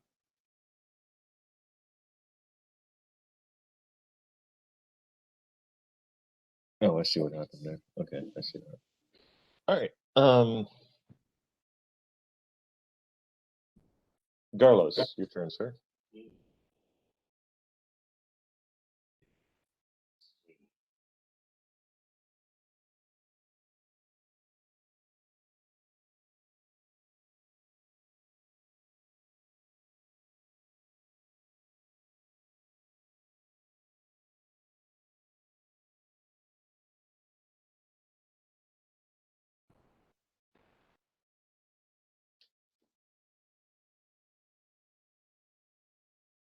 I didn't hear what.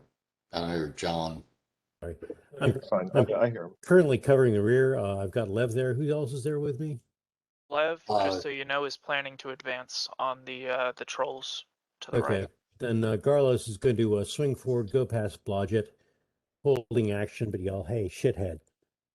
in Orcish. Yeah, Lev held his action, didn't he, Victor? Yeah. Then I would like to take that action after Garlos is done. Okay, move Garlos up in front of Blodgett to where you can see the sneaky, breaky troll who's about to say sick of blood.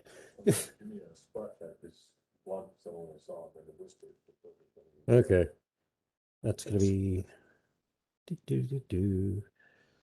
13 plus 3, 16. Okay. He's going to move up.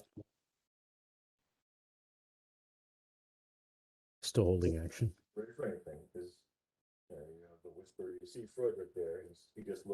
I'm hearing a lot of thumping and yelling. That's going to be going on down that direction. They found something.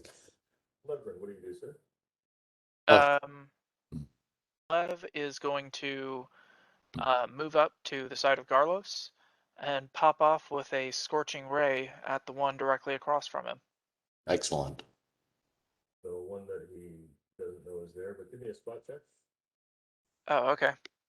Because he's hiding. That's why Garlos. Oh, he's hiding. Yeah. He's hiding. Okay. Yeah. Logic will. Oh, I failed. I failed that spot check. Yeah, he's got his hands over his eyes and saying, "You can't see me," and we're both falling for that because we're being stupid right now.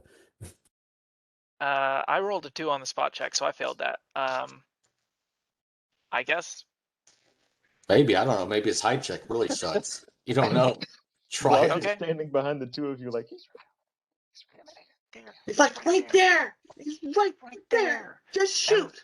And we're like, you're invisible. We can't see you pointing. I just tell Frederick, just shoot in that corridor and you'll hit him. Yeah, I'll probably hit 3 people before I hit the troll. Yeah, Victor, my spot check as Lev was 4. So did I see him? No, you did not. No, you did not. Sorry. Okay, then what Oh Lev my would do God. is he And would peek Frederick his head knows around the that corner Nail, the to. man-at-arms, basically gets about to hear. He's looking at the caltrops dubiously, Okay. both as something to afraid he's afraid to walk over them, and Broderick thinks that basically they'll protect takes him a from the motion, troll. a free action to just tell him to hold at the edge of the caltrops. He doesn't need to cross them. He's super okay with that. I'll He's bet got he his is. bastard sword out anyway. Oh no, he has yeah, he's got a great sword. Oh, cool. Mm-hmm. He's got a great sword and a morning star. Oh, wow. Okay. Ready for action. Mm-hmm. For troll pummeling.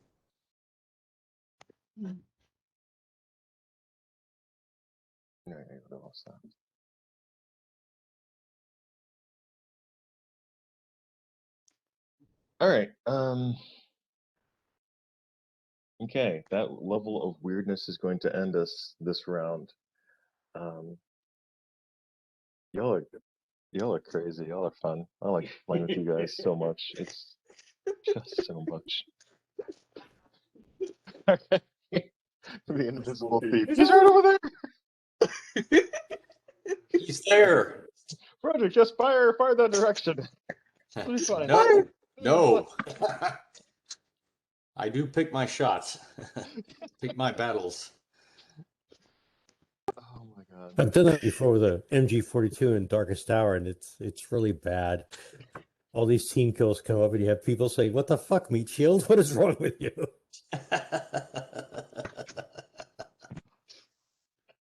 Oh, goodness. We all have a good night. I'll see y'all next week. Okay, see you next week. You too. Guys. Good night. Good night.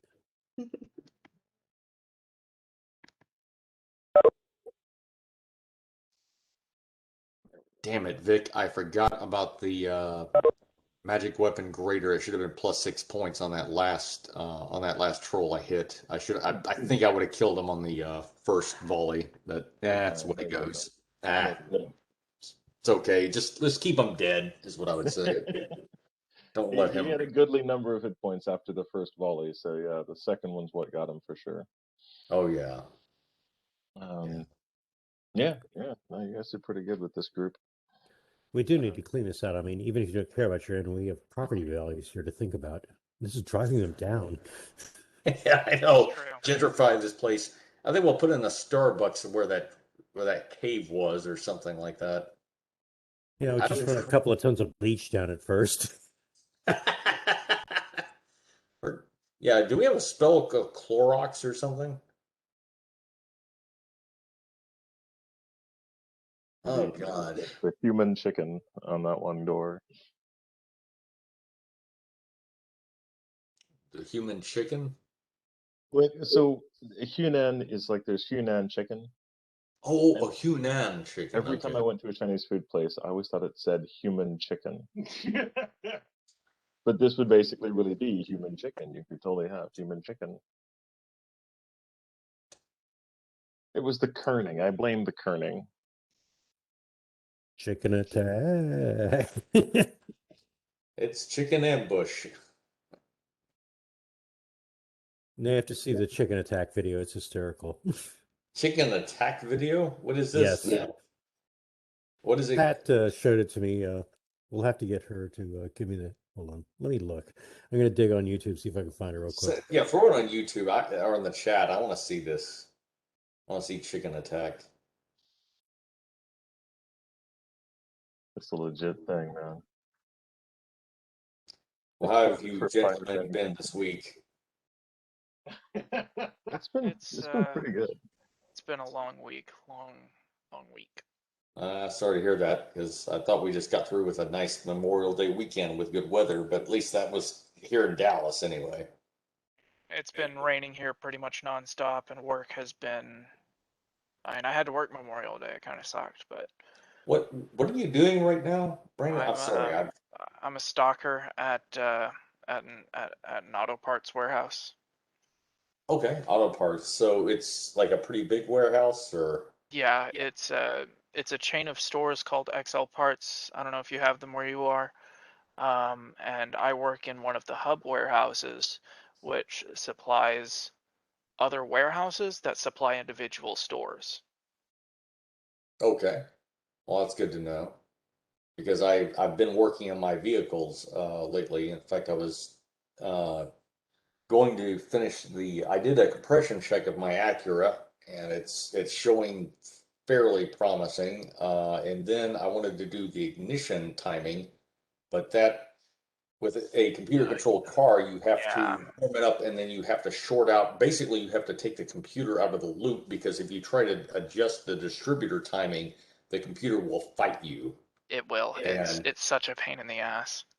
it wasn't too bad. Just what I wanted was music, and I realized I had a stereo system for the Acura that I ordered back in February of 2020, right before all fuck broke loose, and I pulled out my old stereo, got the new one to work, and then to my annoyance, here, I can show you the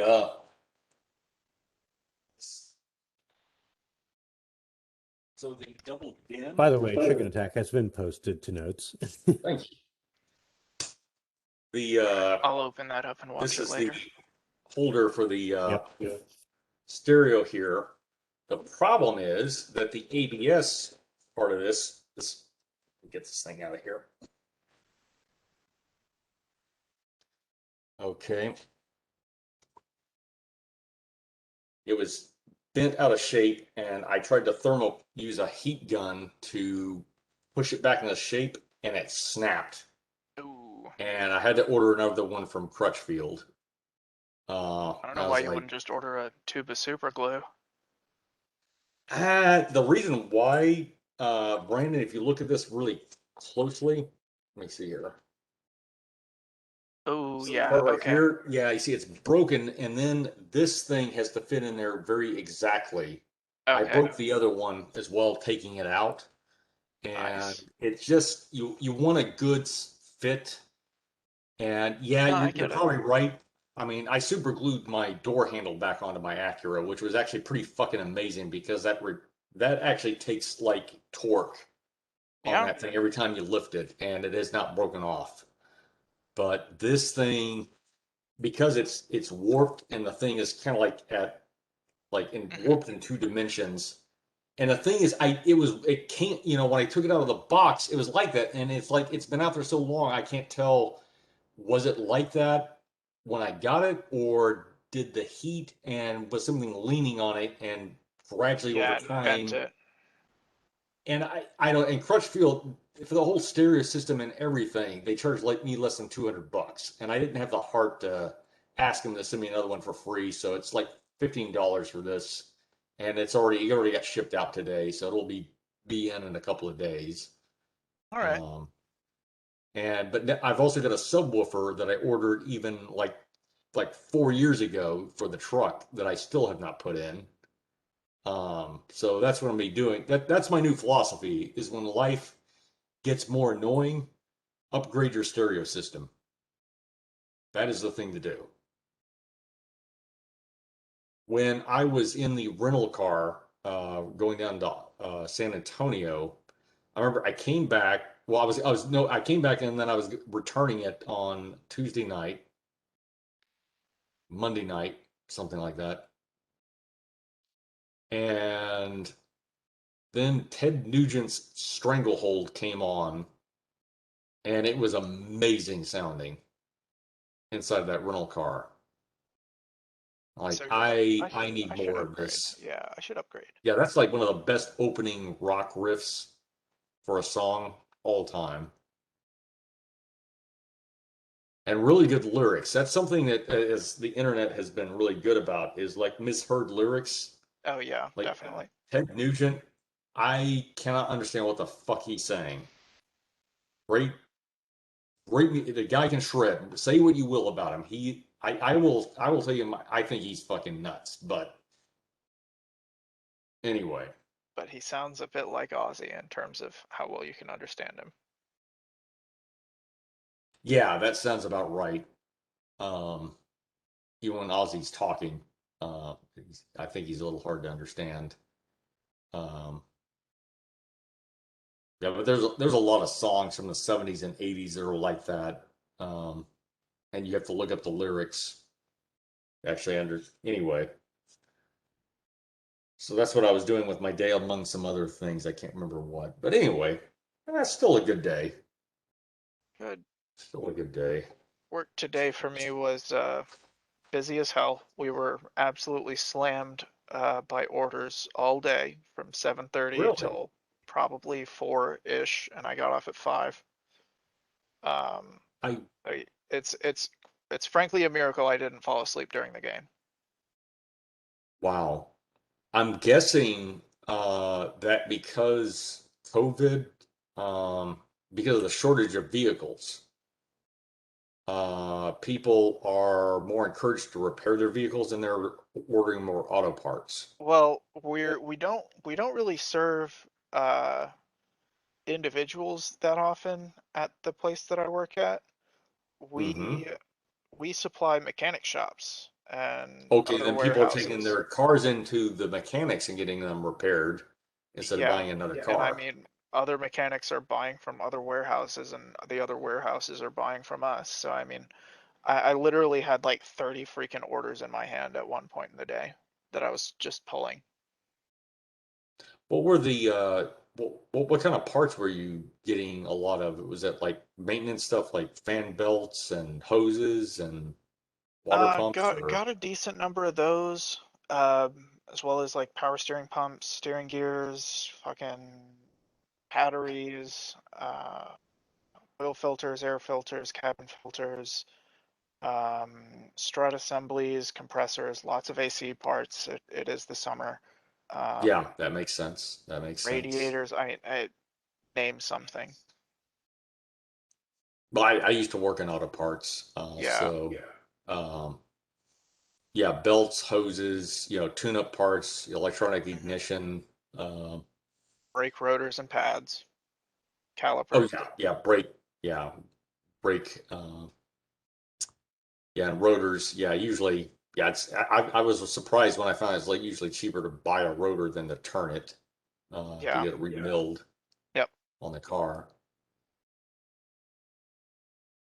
Goodness.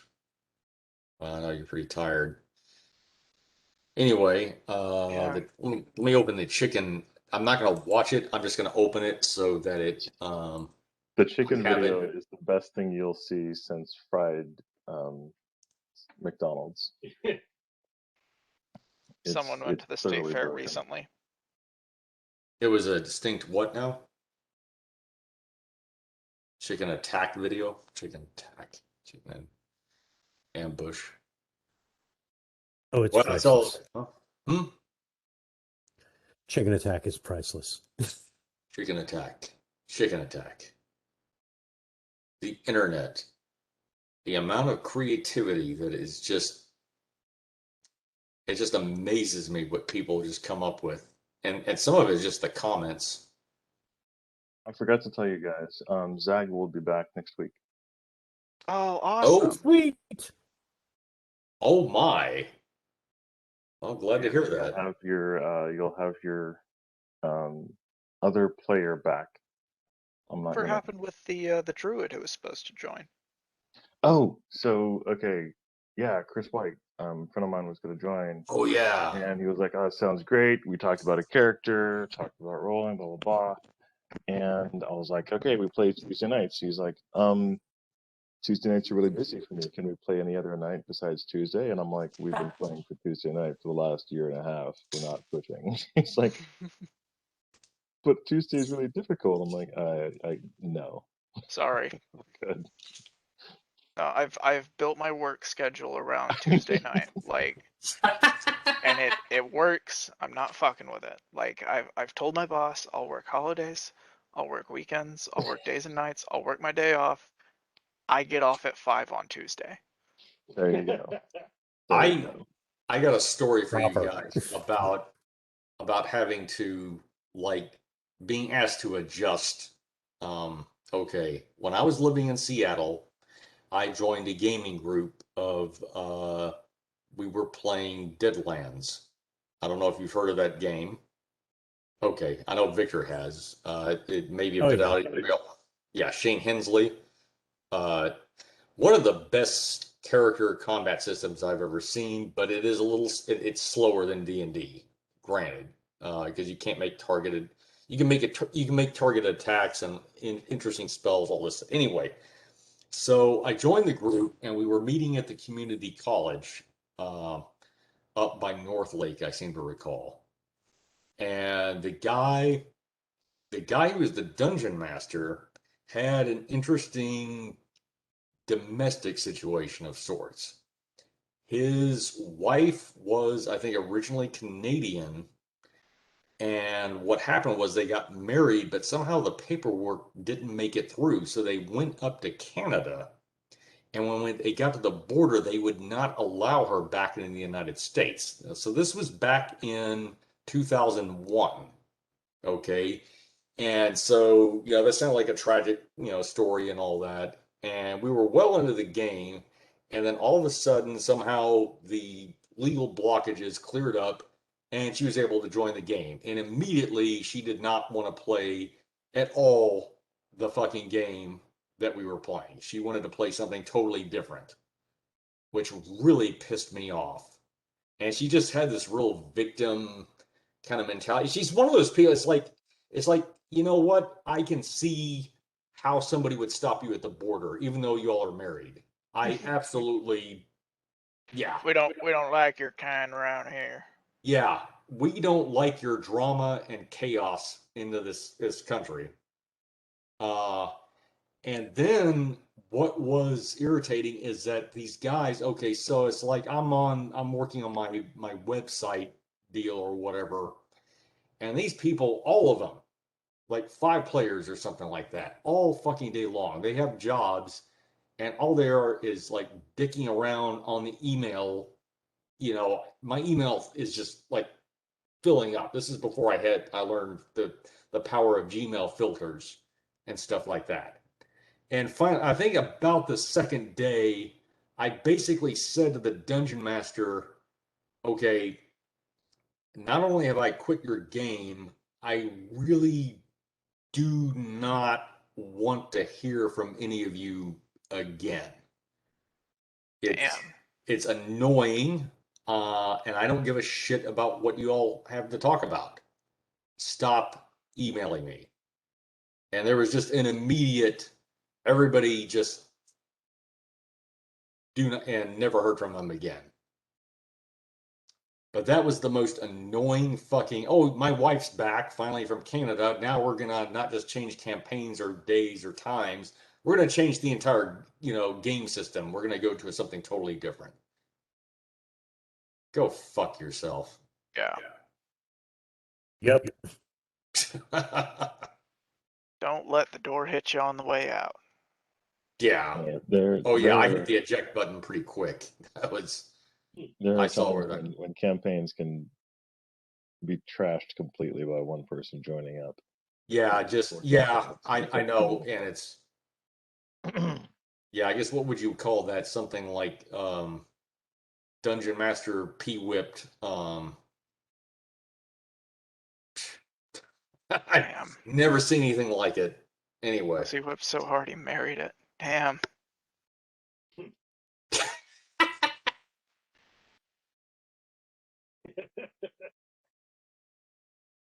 Oh, he did. And when I met her in person, it was just like she just instantly irritated me. Just kind of maybe not quite, Victor, that person at your acupuncture school.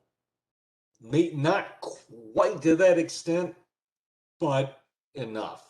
So comparable. Anyway, I'm getting tired, and I know you guys are tired too. So I'm going to just call it quits. You guys want to stay around, great, but I am going to jump off. And I don't think so, unless you had something else, Brandon. No, I got some stuff to do around the house, and then I'm probably going to go to bed. All right, bud. I'll catch y'all later.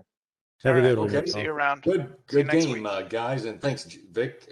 Entertaining as always. Yeah, As You're always, very yeah. welcome, man. Y'all take care. Excellent. You take care now.